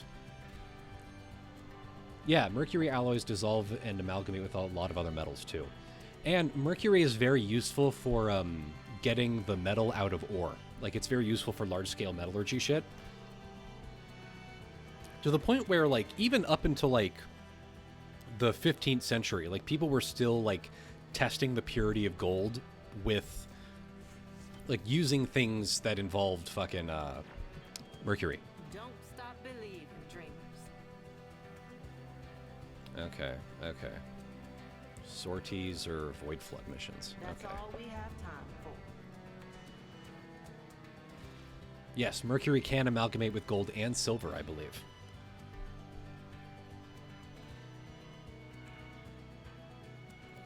Have I reached my standing cap for today? Yeah, fuck. Almost there. The other big one was sulfur. Yes, which is... And mercury and sulfur, if you combine them in an alchemical kiln, they usually make something akin to cinnabar, which has a bright red color, and that's probably what the final stage of the Philosopher's Stone was producing something akin to an artificial cinnabar. Ads? All right.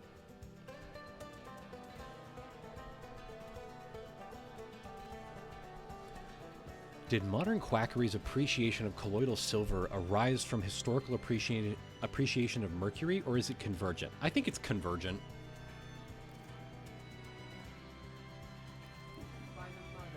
I'm slowly buying up all of the new locum mods. Of course, my Tenno. Of course, my Tenno. Some interesting parallels to be made between the Philosopher's Stone and Red Mercury, urban legends. I've heard the term before. I don't know exactly what that Red Mercury shit is about. I don't know what they're doing there.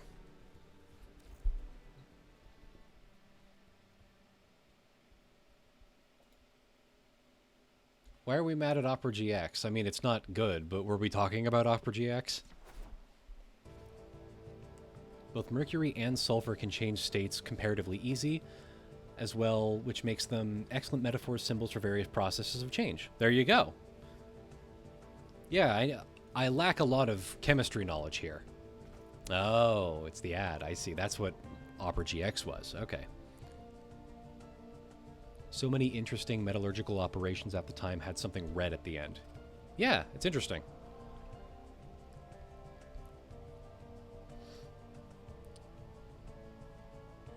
Gold 3 chloride. I'm trusting you. You could just be lying to me. There was something I needed to craft. I think I'm looking for... I have like one more piece for Gyre.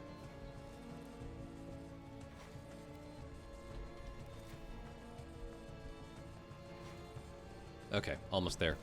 More plastids. Hey, holds out my hand. Farm for plastids with me.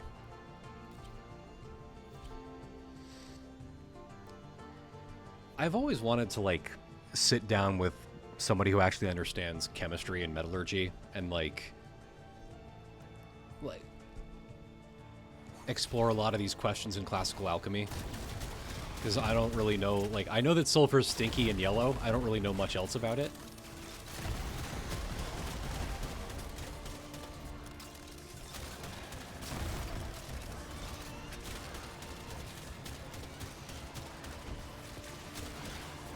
Yay, we love plastid farming.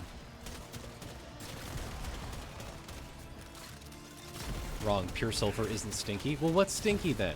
See, I don't know anything about chemistry. I only know about the fake stuff. Or, it's not fake, it's real. It's just, like, vaguely magical. Chemistry side of Tumblr? Can you explain this to me? Stomacord tone. Is it sulfuric dioxide? Dioxide it smells? If the sulfur is impure, it smells like sulfur. Get ready for a capsule. Again, you guys could be completely lying to me. I'll look into the matter, laces my fingers. Red mercury is a substance alleged to be used in nuclear weapons, stealth paint, radar systems, basically whatever an arms dealer might want to sell to a gullible non-state actor. Interesting. That's something I've been, like, vaguely familiar with, but don't really know much about. I've delivered another life support capsule. Where are people playing toys without me? Haven't had to remember this stuff in years, more than I care to admit. Well, I appreciate the knowledge. Someone's got to help me figure out Zasimos' deal. I can't learn all this shit from books. I got to talk to people who actually know their shit.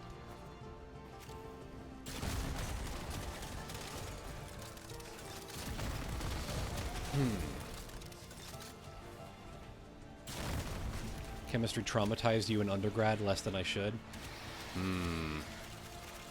Well, next week we're probably going to talk about, like, either the, like, Islamic alchemical corpus or ancient Jewish magic.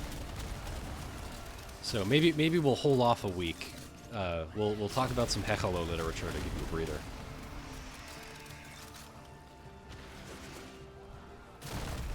That'll be a fun one. A lot of, like, interesting, evocative stuff, and definitely the type of, like, historical religious literature that makes, like, ex-Christians go like, whoa, crazy! Not to say that it isn't cool, it just kind of, it's like a Pokemon-type matchup for folks like that. Smelly substances are more likely to be compounds or oxides rather than pure elements. Isn't that true, like, a lot of materials, though? Like, most things don't occur in pure forms in nature. They've usually got, like, oxygen or nitrogen, like, squeezed into them in some way.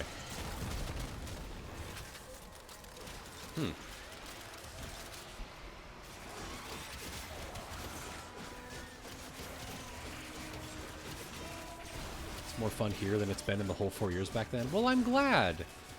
Honestly, like, so much of this stuff ties into the history of science. Like, I know we were talking earlier about how, like, we can't really call these guys scientists or not, but, like, they were fundamentally trying to do similar things. They just saw the world in a very different way and understood their goals and operations in a very different way. Also, one thing that keeps fucking coming up in this research is people keep mentioning, like, kitchen alchemy. Like, people saying, like, oh, it's possible that a lot of early alchemical techniques began in the kitchen, like, kind of referencing the Bonmari, right? But, like, if you look at the list of other shit that Maria Hebrea invented, there's also, like, like, one of the, right next to the Bonmari is the dung bath, like, literally just, like, packing something in highly, like, phosphorus, like, poop, and then like baking it in an oven. Like, I don't know if that's a kitchen thing. Like, I don't know if the whole concept of kitchen alchemy is, like, a real thing. Like, I think people are just saying that. Like, Maria Hebrea doesn't really reference the kitchen all that much. My awesome poop pie.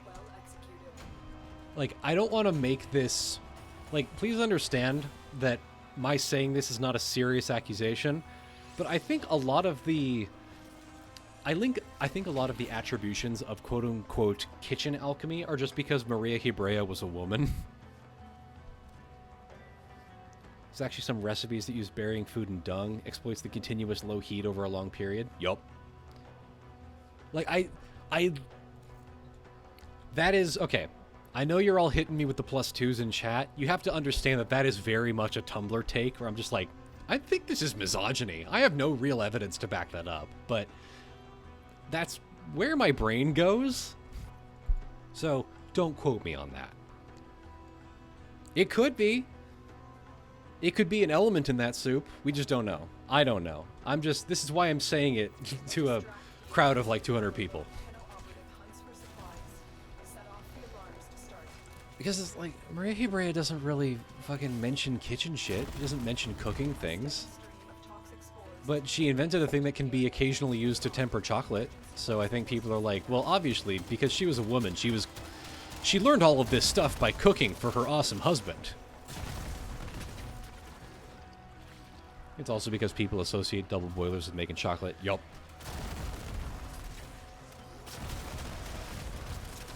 More people interact Go.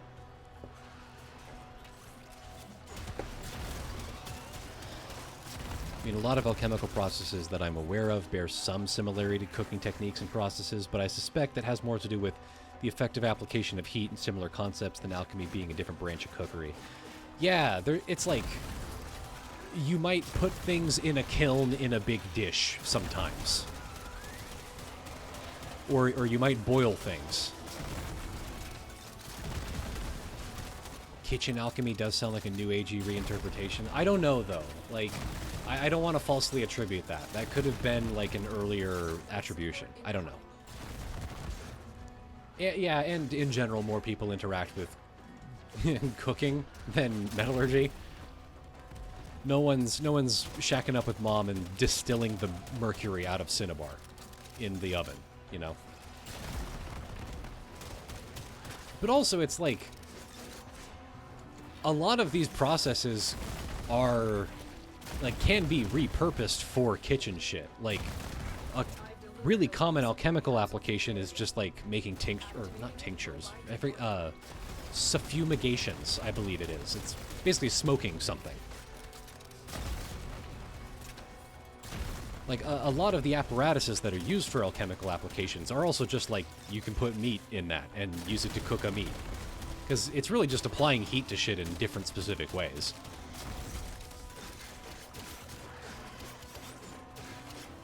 I think cooking is alchemy and all food is health potions. That's honest. Okay, I'm pinning that.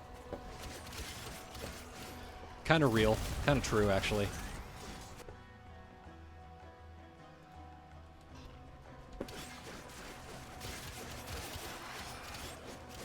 The Philosopher's Roast.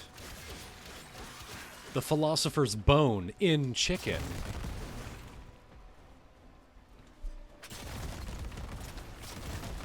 I know May and I were talking at some point about, like, essentially writing an occult text that uses cooking as its base allegory. Because there's so much you can do there. I'm, like, shocked that no one has done that yet. I know that, like, kitchen witchery exists, but, like, no one is doing that shit on par with, like, the cultist Sabati, you know?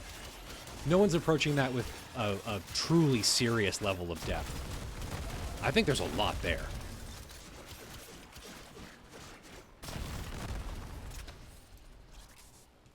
They have a book like that in the Book of Hours. Yeah, and there's that fucking Dogen text that's like a cookbook for Buddhists that has no actual recipes in it, or doesn't have any food in it.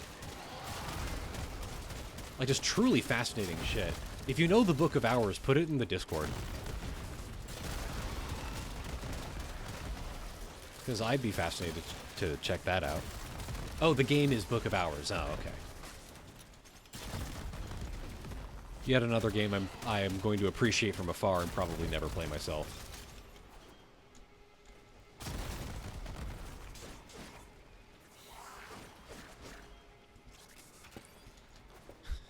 Buying the anarchist cookbook and being like, this shit sucks, man. Complicated occult text when you finally translate the final ritual. It's a beef welly.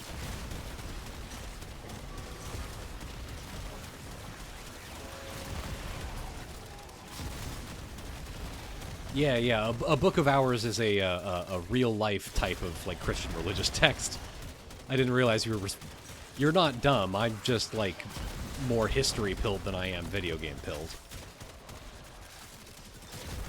The Wooden Book series has a book on the Alchemist's Kitchen that tells you how to make an Ayurvedic basma. That sounds interesting.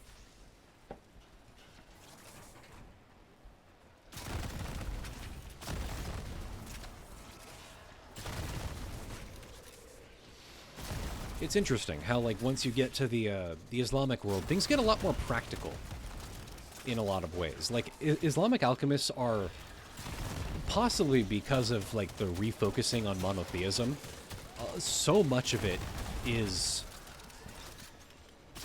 significantly more concerned with, like, producing practical results than the effusive religious implications of things. Although, the religious implications of things are not unpresent. If you call Ayurveda Islamicate, they will get you. I'm not calling Ayurveda Islamicate. It is dumb, though. It's like pseudoscience. Don't tell people that they can heal diseases without actual medicine. Fewer God, more metals. Actually, it's like the same amount of metals, but, like, they just had, like, a more diverse understanding of it, you know? Well, but they were also concerned with, like, how metallurgy fits into broader conceptions of the world. Like, if it's possible with metal, is it possible with other things? Like, what is the nature of substances? How does that relate to, like, mathematics and, like, I don't know, music, writing? That was another common thing in the Jabarian corpus, was, like, they were doing what I think an unaware reader might call Kabbalah, but with metals. But, like, with using different letters of the Arabic alphabet to do weird gematria analysis of the things that alchemists were producing and then trying to draw conclusions based on what they could produce with the gematria shit. Real interesting.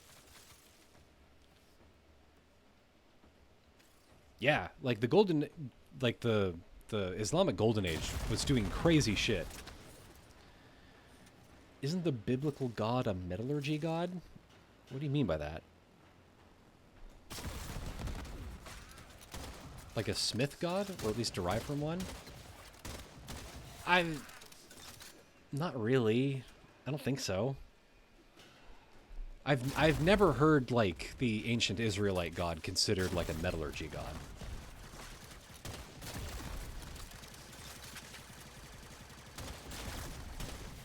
And honestly, like, by the time you get to the Islamic world, like, any traces of, like, Yahwist beliefs are just, like, they're just gone. Like, it's...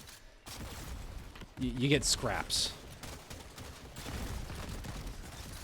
The golden calf, but that thing didn't last long. Another job well executed. Well, that's kind of what they're reacting to. Like, the Egyptian temple cults that were producing a lot of these statues were engaging with religion in a very similar way to how, like... those ancient Syriac peoples in the Bible making golden calves and whatnot were doing religion, in the sense that, like, you make a statue and then you put a god in it, and then the statue is God, or is your god. That was very much like that's where Egyptian temple alchemists kind of fit into the broader religious milieu, was they were making like little fetish objects that were considered to be like, I don't know. I don't know the exact term for it, but like a little receptacle for the gods. There was some article about Yahweh being a Canaanite metallurgy god, but I don't have access. Yeah, I mean, I'm sure you could make that argument. It's been a long time enough ago, and there's just like so many people, like Yahweh as a god had absorbed a lot of influences from a lot of the surrounding cultures that kept invading Judea. So I'm sure there's some sort of aspect of a metallurgy god in there somewhere. I'm sure that's happened. Okay. How are we on plastids right now? Should probably be using Hydroid, because I have him spec'd for farming.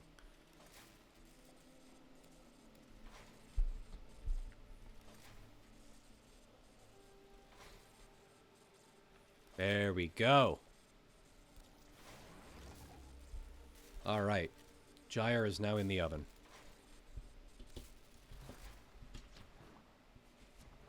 Honestly, being able, like, yeah, farming plastids is a bother, but being able to just, like, talk about shit while I'm doing it makes it go by like that. Is molten metal wet? I don't think so, but it could be argued. I don't know. I think it's molten. I don't think it's wet. I think wetness should be reserved for water. Let's not get crazy here. All right. Let's check what frames we need. Ads? All right.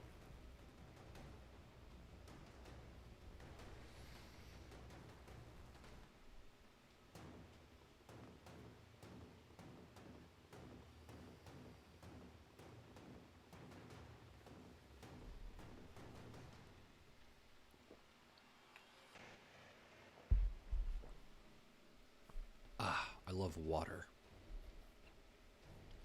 Let's see. I've got Nidus cooking.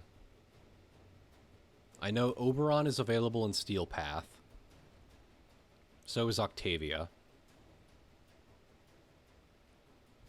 Protea, Sevagoth. Got Wukong in the oven. I know that Wisp is available in Steel Path. Although, actually...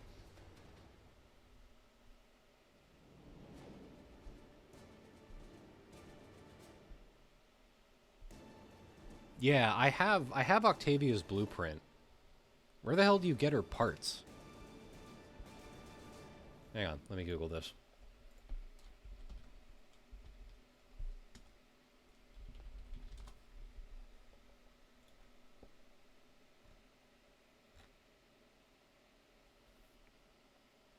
Orokin storage container. Lua exterminate resource caches and Orokin derelict survival. Sea rotation. Ah, jeez. Wisp farm is yeah, the Ropoil list is sucks. It's mega sucks. Isn't Wisp available in Steel Path, or do we have to actually grind that guy?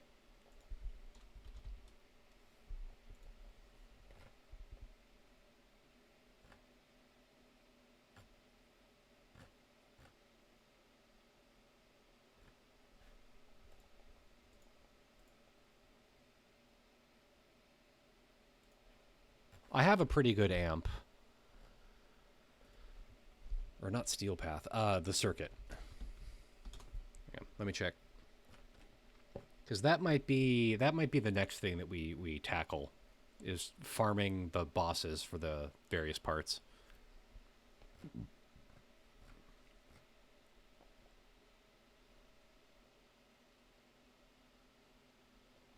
Ah, looks like Wisp is not available in the circuit. Hey, Laundry NT, how is the focaccia? So, like, is modern nuclear transmutation messing with neutrons and protons and all that alchemists ever wanted?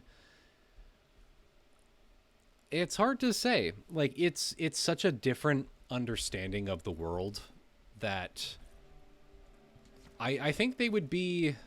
I think they would be fascinated to learn about it. I think they'd be a little daunted with how much we know more. Hey, Cinemachine. How you doing? Yeah, I've got Wukong cooking. Okay, so we're probably gonna go for Wisp next. Luckily, I have Wisp Prime. Okay, need Neuros and... Oh. We need... Hexanon and... Where the fuck do you get Hexanon? Jupiter? And Oxium. Okay... Alchemists would be baffled by the concept of messing with the internal structure of atoms. Yeah, they would probably have a hard time understanding atoms. Wish Vobin Prime wasn't vaulted.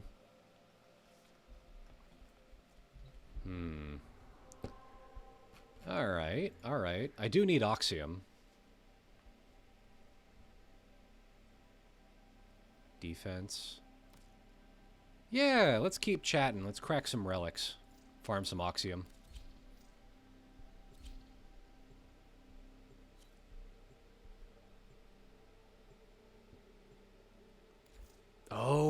Oh, you need amalgams. I see. Finally, a streamer I can watch! I honestly believe a lot of the serious alchemists would go, sounds neat, do their best to catch up, and generally hit the ground running, especially if they also had access to the tools themselves. Yeah, like, honestly, I fully believe that. Going from Neoplatonism to modern physics is kind of necessarily tough, yeah.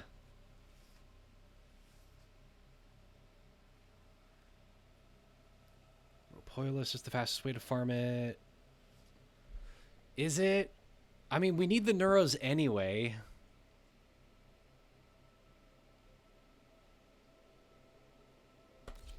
Fine. Alright.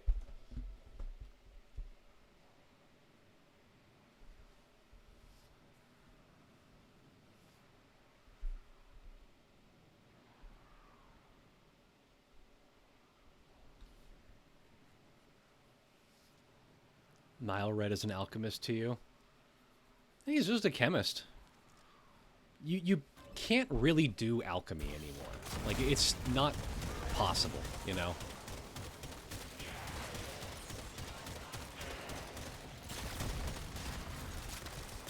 Yes, I do think some of the more philosophically inclined ones would kind of go nuts for theoretical physics. I think that's very true.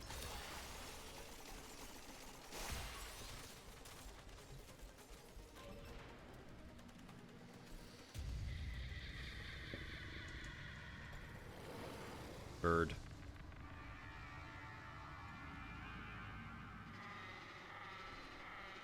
Yeah, alchemy was that's a good way of putting it, Papa Requiem. Alchemy was a necessary node on the the chemistry skill tree. As you can. Oh, I should have brought the pistol that has infinite ammo. The voice, the void within you. Our ancients still wither at its touch. But have you forgotten, Lua? I don't even know how to fight this boss. But I? Every time I fought this boss, I've just been carried by it. Or, like, carried through it.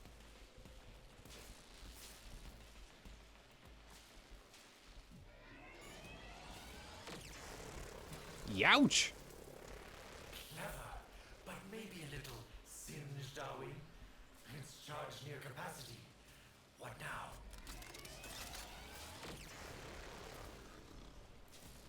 You get it to smash into the electrified towers? I see.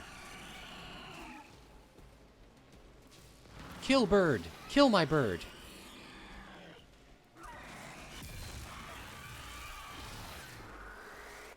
Ram into the coils, hit the bits on the back, big laser. Okay, gotcha. Betrayer, you've got it on the ground now. Pin it down. Set it up. Fuck you and your vents.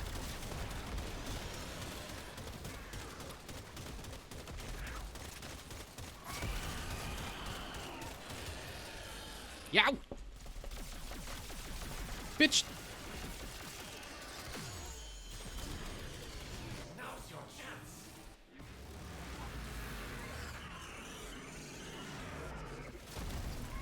Rise, ancient rock lowest.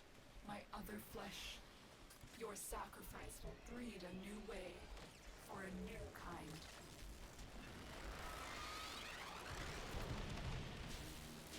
It's fine. Don't worry about it.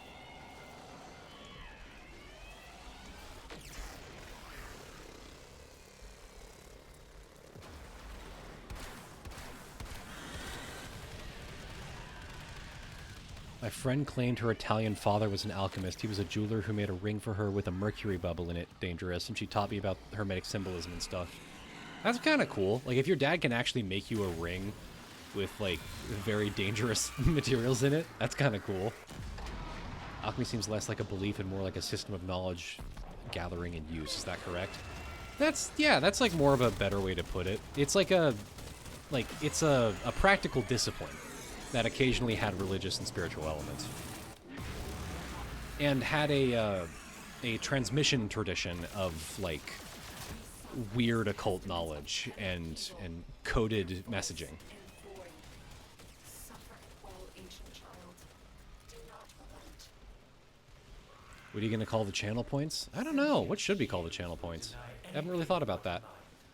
You'll have to deal with those first if you want to get a handhold. Runes.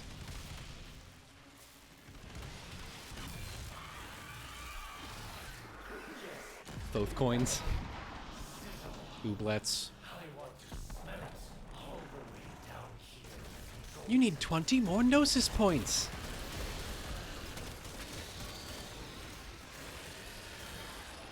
Yes, this is it, betrayers. Rid me of this.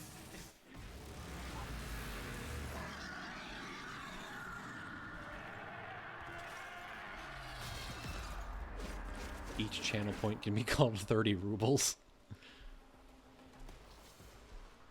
I am the witness. I do kind of like Orgone. The judge. You need more Orgone, dog. Your trial. Soon to begin.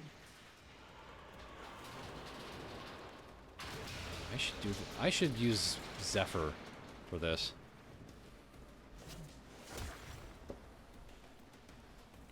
Kibble. Grifter premises on selling us Gnosis.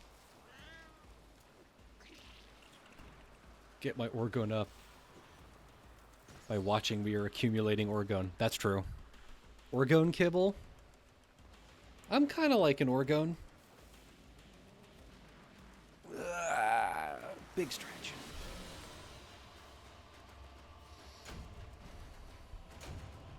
Amalgam Javlock Magazine Warp. Wisp Blueprint.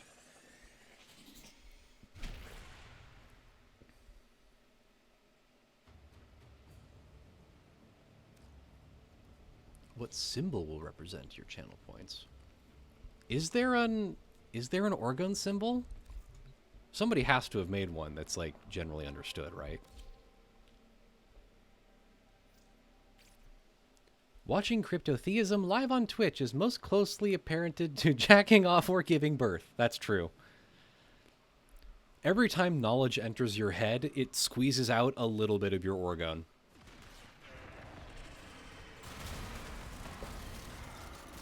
You are, by listening to me, you are slowly replacing all of your material knowledge with higher spiritual knowledge.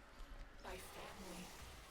Together, we will overcome the flaws of our light, the gods of our creation. Hi, Nata. Merging with them like steel, bearing Shit. amalgams with the weakness of neither.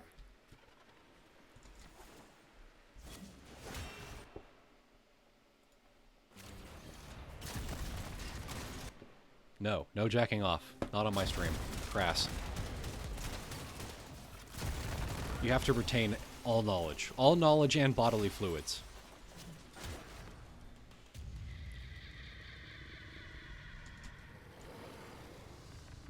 Seems like the pyramids are commonly used to accumulate organs, so that would...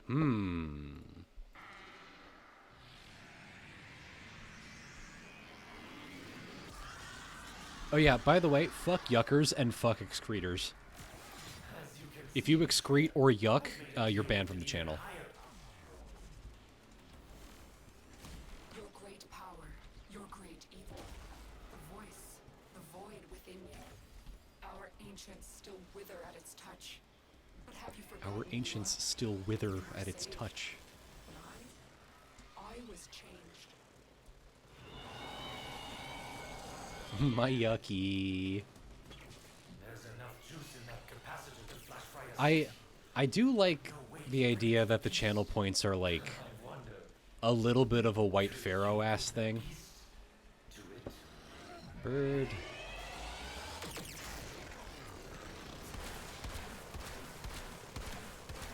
Bitch. Yeah, all of you putting fuck yuckers into Val's TTS was very funny. That made me laugh. It was clearly very confusing for Val in a very funny way, and it made me happy. How exciting. But I do not think the moth will go so willingly to the lamp.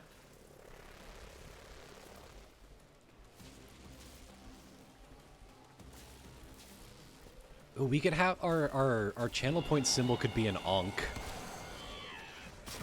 One arranged to look perhaps a bit sexual. If such a thing could even be conceived of.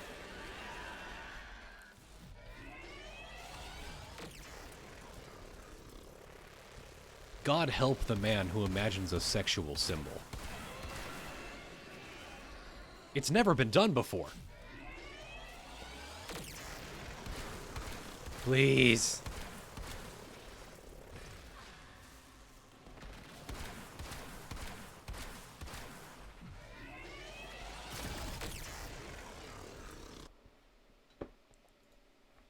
I'm fighting the RuPaulist because I need its coins for Wisp. One bump, and it's oblivion.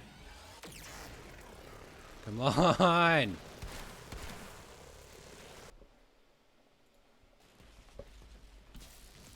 $47 Orgone in my Orgone account. Can you make it stop doing the laser, please?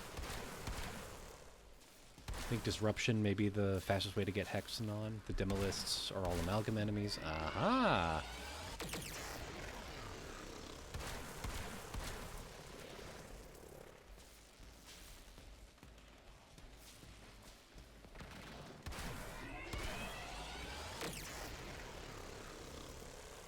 What is your major malfunction?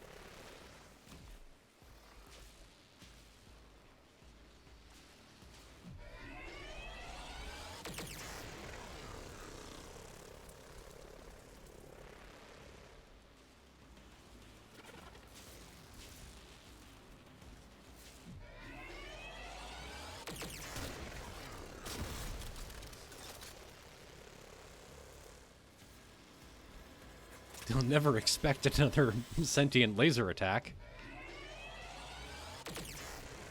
I think it's glitched. If it does it one more time, it's glitched.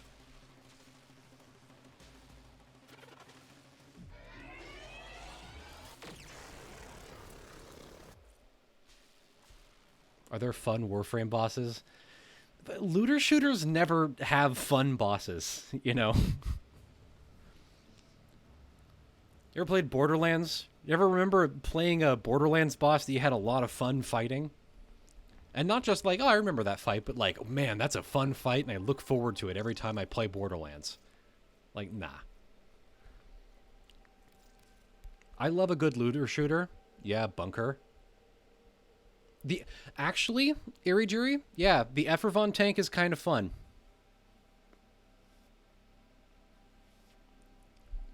I am so excited to see the fucking, the Vor rework.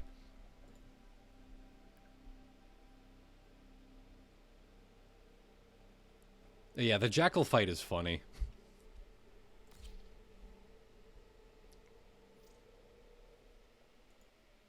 I saw your joke, Laundry NT, don't worry. Like, hey. I pay attention to everyone in chat. It's just that you weren't funny and your joke wasn't funny. And also I hate you and you're getting in trouble, and if your mom finds out you're high, then you're going to get in trouble for 1,000,000 years.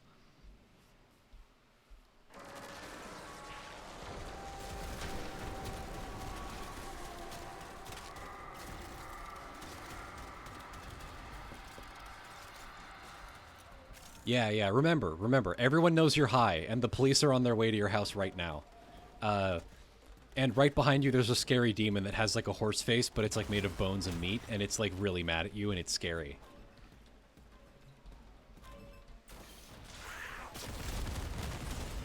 Oh, okay.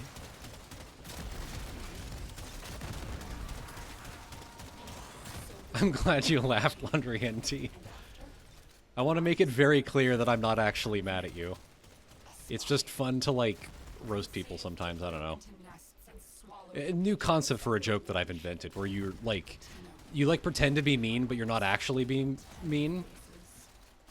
Like, you say silly things to imply that you don't actually believe that, but you're still, like, saying mean things. I don't know. New joke I invented. New type of joke I invented.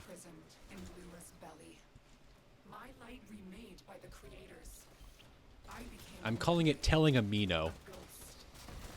Reprogrammed to destroy my family, my people, my history. Hi, Nata. Can you get off my screen? I'm trying to platform. Now I am saved. My family. Together, we will overcome the flaws of our light. Whee! Lavos is so much fun. I love his movement ability. Vile Dash is really fun. Go forwards.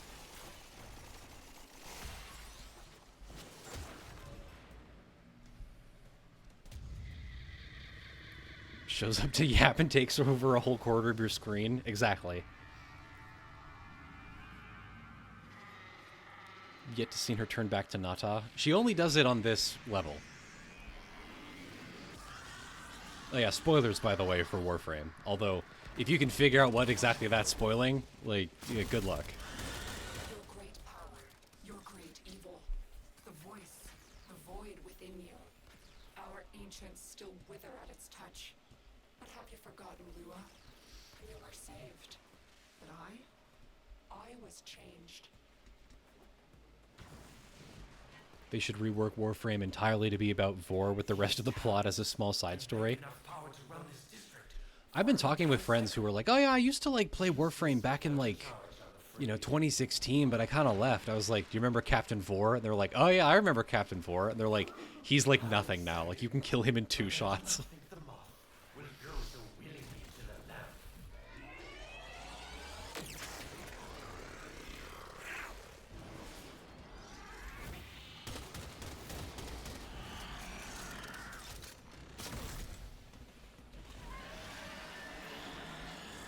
Oh, okay. Guess we're going over here. They should rework the main story quest, though.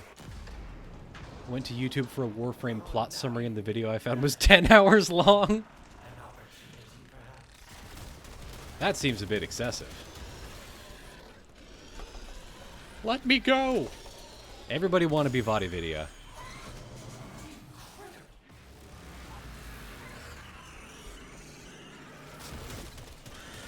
We suffer these testaments of I'm glad that people are recording stuff like that. Suffer it well, ancient child. Do not relent. Can't lay a finger on this beast with those shields it has. Maybe this was all a false hope. Y'all, I'm a ghost? In like a weird undead state? Well, that sounds bad. Don't do that.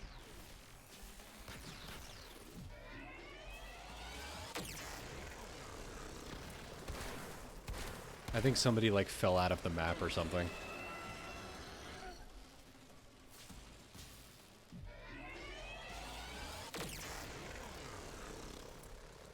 Wait, what is your username?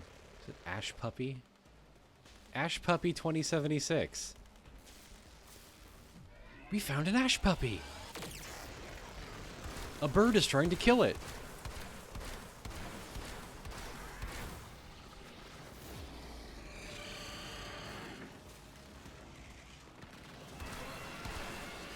Yay!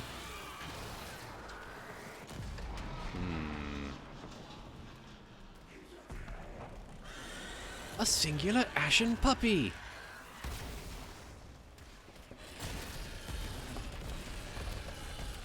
Please.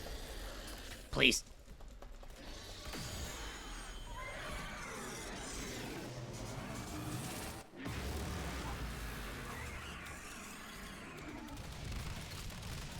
Go belowest. Rise. Remain. And die. For the others to live. It's time. Kill.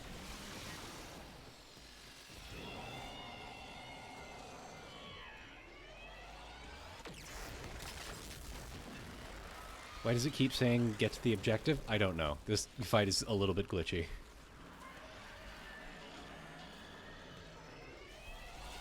I do. I really like the sentience design. It's a shame that they're like relegated to being like only an occasional faction.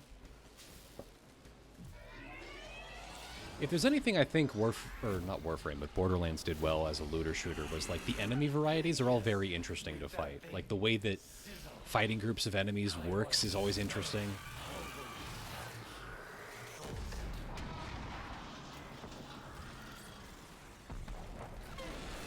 I think you can still play the sentient railjack missions. They're just like an event mission now.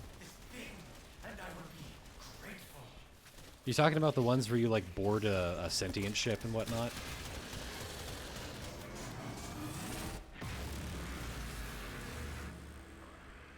Yeah, the way the way that the Repoilist has no like pathing at all, and it just clips through everything is pretty funny.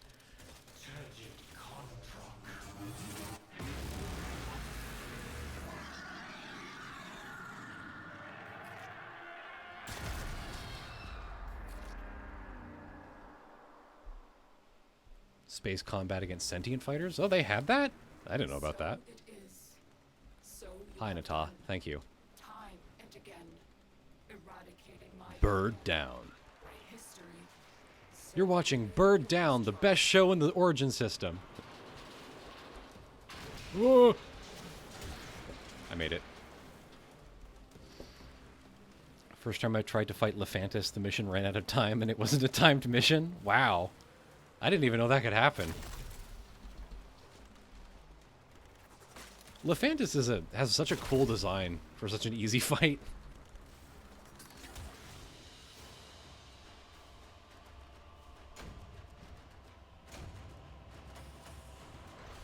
Another Wisp blueprint. Yay. Got some Hexadon, though. That's what the Paracesis was for originally, killing Morexes. Ah, yeah. I think I still have my Paracesis.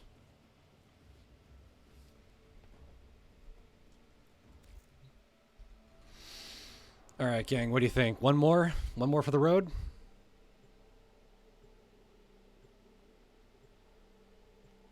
Oh, was it the first infested monster you could talk to? That's cool. More.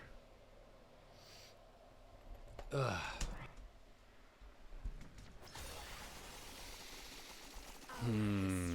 smoke.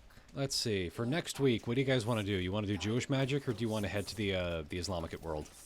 A void lurks inside you. Its purpose not yet shown. Also, now that I've hit affiliate, is there anything I should set up with the channel? I don't know much about this end of things. My mother, a carpenter, given light by the Golden Lords to build for them a better world. Can you run pulls? I don't know. I don't know how to do anything. Time began to change their light. Creativity, pride. Maybe we can run a poll in the Discord if y'all are in there. So the Golden Wrath came, and after, I was born. A mimic, a spy. Maybe sub emotes. Yeah, that's probably gonna happen at some point. And swallow the pitch eggs of their war machine, the Tenno. But when I saw your Tenno Hi, faces, Nata. I took mercy, Yes, for so they were told. we're gonna go kill your other body. But in truth, we were both imprisoned in Lua's belly. Shit. My light was made by the creators. Lavo. I became a memory. A It's an ghost, excellent first time chat. reprogrammed to destroy my family, my people, You did. my Eh. history. But now I am saved. My family.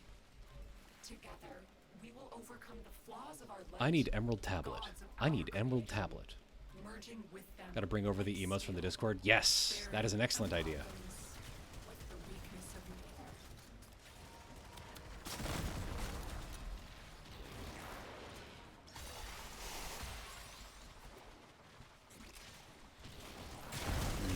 Gonna eat up the VODs. That's good. Yeah, you guys seem to really be enjoying the VODs. I have no idea what this is gonna look like in VOD form. With all the ads and shit. Do I have to edit those out? Not that you guys would know, necessarily. Oh yeah, if you're not in the Discord, I don't know if the Discord command is working right now, but there's a link to it in my pin post on Tumblr. Ads don't get recorded. Okay.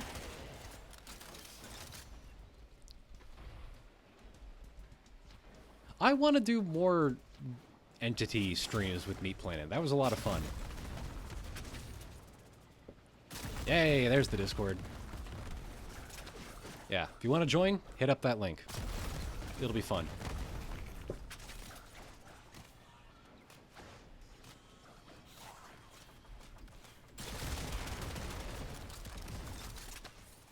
Never get ads on mobile? Huh. Yeah, I like doing Esoterica streams with people who don't, like, know anything about Esoterica. Just exploring some weird, strange little corner of history. Always fun.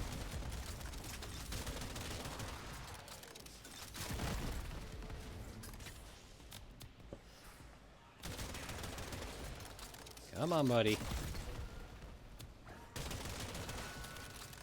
Slow-ass Mesa.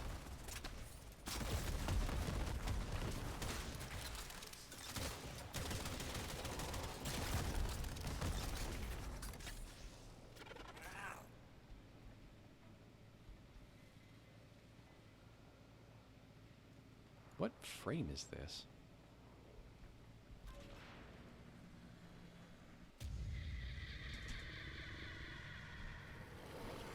The streamer's egregore. It'll happen, eventually. Service level alchemy stuff, so it's fascinating to me. That's good. It's like, my goal with a lot of this stuff is like, I don't know. There's so much like interesting scholarship that's like always changing and growing, and there's so much shit to learn about all this stuff. But at the same time, like, very little of it is actually accessible to the average person on the ground. So my goal with a lot of these streams is really just, like, teaching people how to approach the proper scholarship in a way that they're not going to come away with, like, a bunch of, like, weird anti-Semitic shit written by Nazis.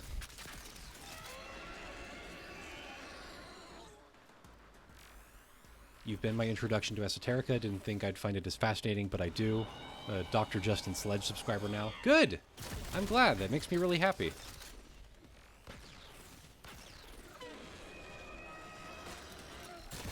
There's just a market for it. It's like, even if it's not necessarily a noble cause, there's just like so many people want that, you know? So many people wish that existed. Barons can beg enough power to run this district for an entire cycle. Useless without a charge, I'm afraid. People want to know more, but like there are so many barriers to actually wanting to know more in an interesting and valuable way. Oblivion. It's like, I think to be a good science communicator, you need to be a little funny. You need to be a little bit charming and know how to talk to people. Like, you don't need to be the most charming person on Earth, but you need to know a little bit. You need to figure out, like, what people want out of this type of shit and how to present it to them in a way that's, like, encourages further learning, right? It's so easy to just, like... It's so easy to just list off fun facts, you know? That's one of the hardest... But, like, actually developing a nuanced opinion on something and then presenting it in a way that encourages people to learn more about the complex elements of something, that's very difficult. Singed, are we? It's charged near capacity. What now?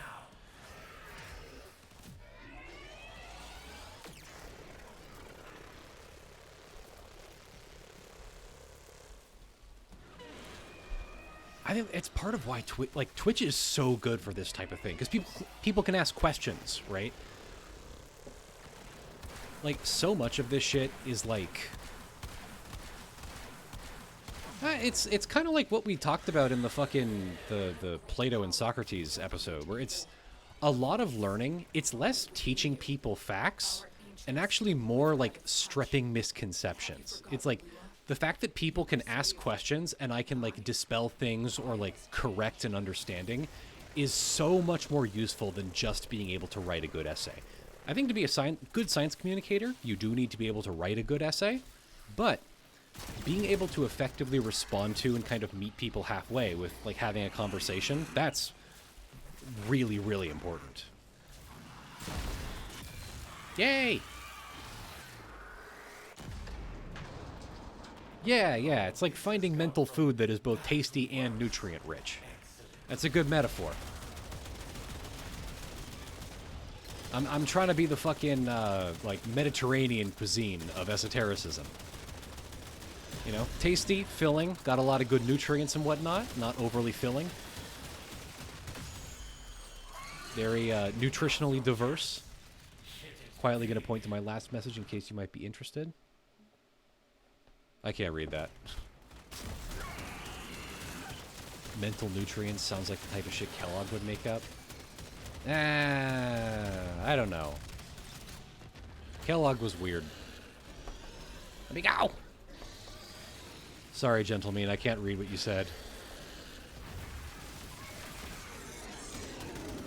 Last message was, oh, that reminds me, would you like a little musical theme for your channel or something? It's been so long since I've done something like that. Yeah, that'd be fun! If you want to write... If you're offering, I'm accepting.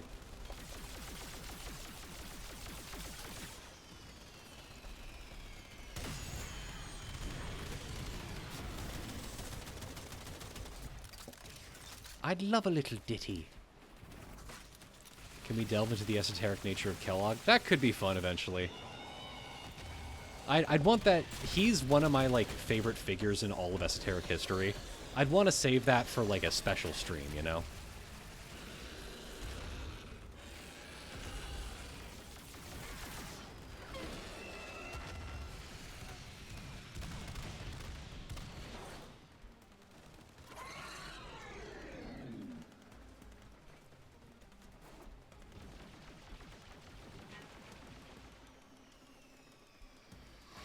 To me, at least, the mark of a good educator is one who can understand complex theories and also communicate that knowledge to the common person. Yeah, but it's like...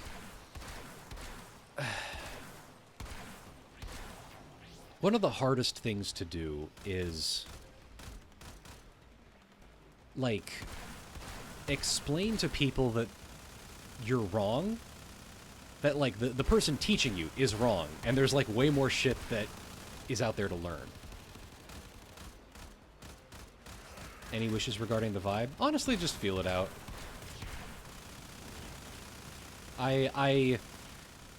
Actually, now that you mention, for the longest time, like during the pandemic, a friend and I recorded like a season-ish of a podcast, and we really, really wanted to use Dmitry Shostakovich's Waltz Number 2 as the theme song, but we couldn't get the rights to it. Like, we couldn't find like a MIDI version of it. I like the kind of interesting, somber vibe of that song.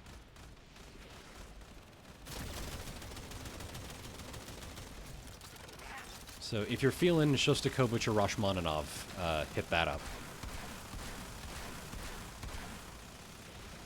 Dope. Alright, Ropoilist. We just gonna sit here doing your mortar attack?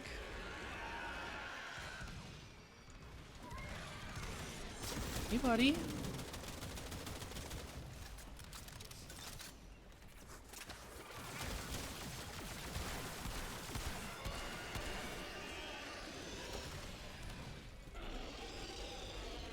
My mortar. Was that DAOC? No, it was like a secondary podcast while DAOC was on hiatus. We called it the Department of Telluric Obsolescence. I think it's on the I think there's some episodes of it on the DAOC Patreon. Like they're somewhere in the archives.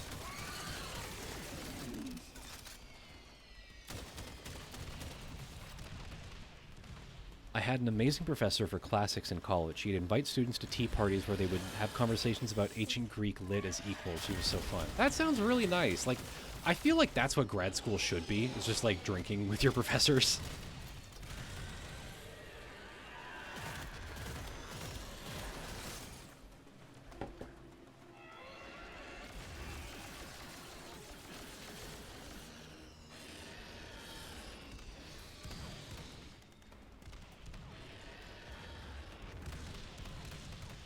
That was the one part of getting a classical college education that I feel like I would have enjoyed, but also it's like, you gotta do so much shit to get there, dog.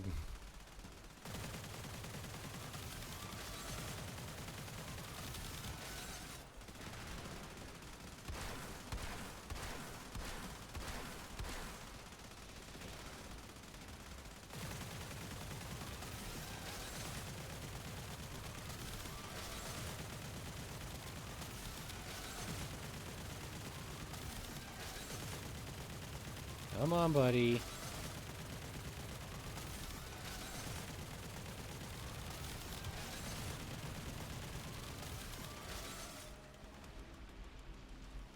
Why am I red?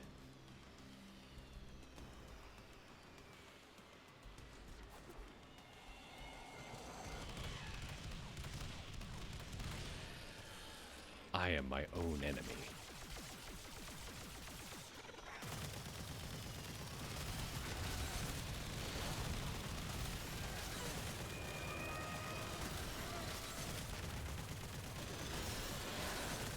I think this thing's glitched.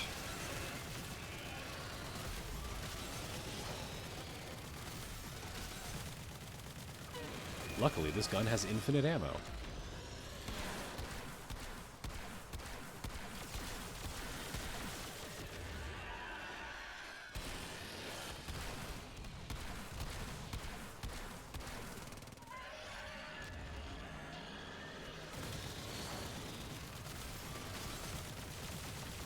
There's a bug with the Ropoilus grabs you and it applies the... Ah, I see. I have played Factorio. I'm not very good at it.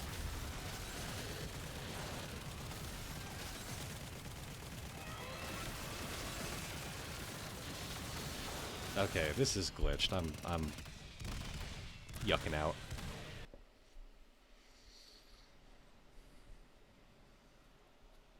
I don't have a rocket launcher with infinite ammo. It's the new pistol that has like, it only has like an 8-round chamber, but when you reload it like teleports the bullets back into the chamber and it causes an explosion wherever they landed. All right, I said one more. We're doing one more, right? We will finish this. Might take us the rest of the hour, but we're going to finish this, all right?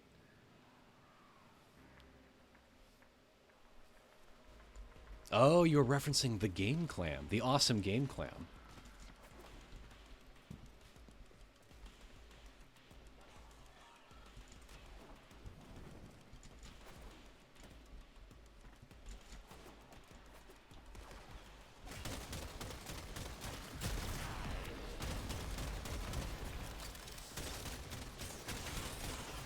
Eventually I'd like to, for some of the harder grinds, I'd like to like invite people from chat on to help out or something to queue up. But I enjoy kind of solo queuing and shit. Seeing what randos have.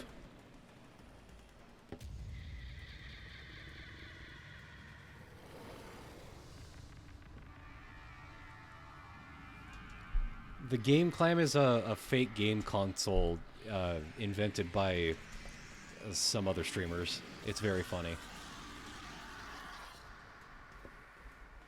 As you can see, Betrayer, I've made a deal with an even higher power.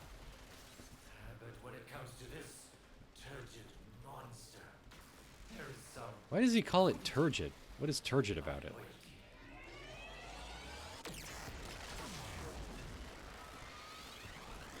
Your great power, your great evil. The voice, the void within you. Our ancients still wither at its touch. Had an incredible idea for the clan dojo involving building a game clam! You should do that! I was changed. That's so smart, actually. You should do that. Oh, this has gone from bad to worse. Excellent.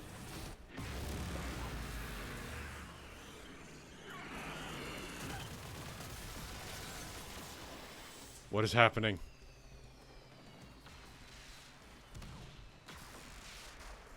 Seen the Power Tiger in the dojo? I haven't. I'll check that out later. Shit.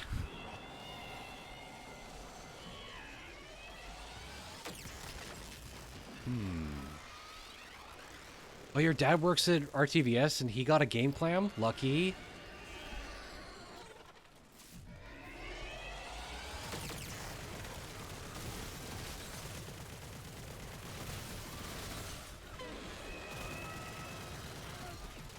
Whoa, hey.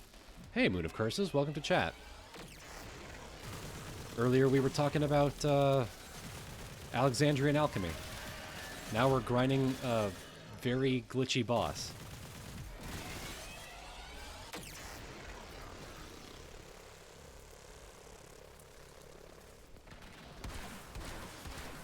Hey, someone got it. Okay, dope.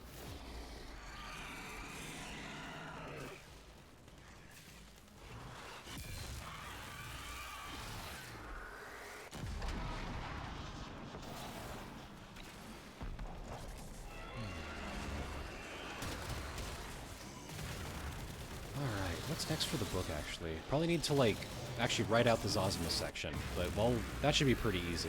This has helped me, Hey, I missed almost all of the Alexandrian Alchemy stuff. Can you say one sentence funny thing about its streamer? Alchemy comes from your dreams.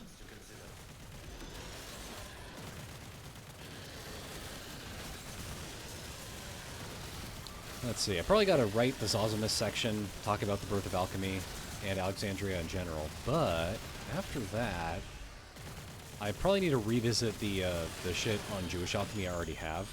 So that'll basically be a first draft, honestly.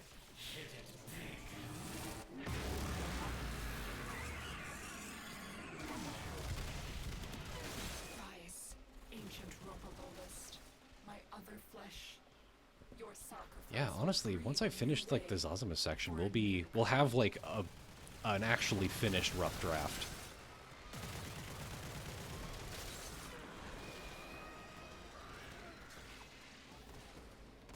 That'll be wild. Yes, make that thing sizzle. I want to smell it all the way down. My skill is increasing!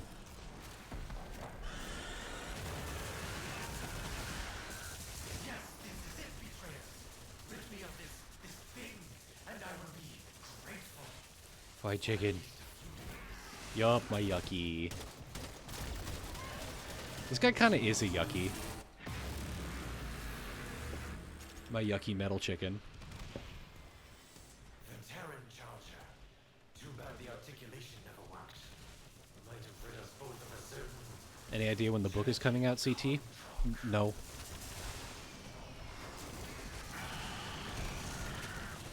But I've almost got a first draft. That's the hard part. After that, it's basically just edit and polish.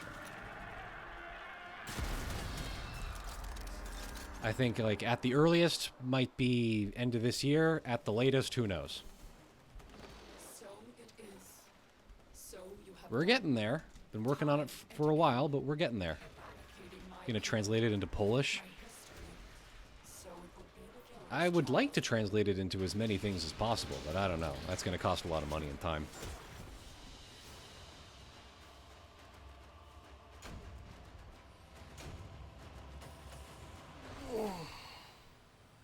I want to translate it into, like, Chinese. That's the real ticket right there. Hey, okay, got the neuros.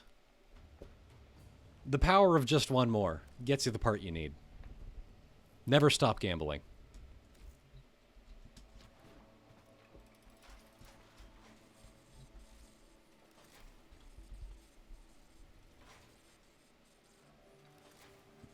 Tellurium, Oxium, Hexanon. Okay. Well, ladies and gentlemen, friends and enemies, I think it's about time we wrap up for the evening. And hey, thank you for showing up, everyone. If you like the stream, consider throwing me some money. There will be a crawl at the bottom of the screen if you want to support me financially on the Patreon. It'd be like right here. Hey, if you want to join the Discord, I don't think it's working right now in Twitch chat, but if you want to jump over to my blog on Tumblr, there will be a link to it in my pinned post. Come hang out, talk about food, which just seems to be mostly what we talk about on the server. And again, I wouldn't be able to do shit without the generous support of folks like you. And if you want to throw me some money, you can at Patreon. I know there's some new shit on Twitch. I don't know. But again, no pressure. Thank you again, everyone.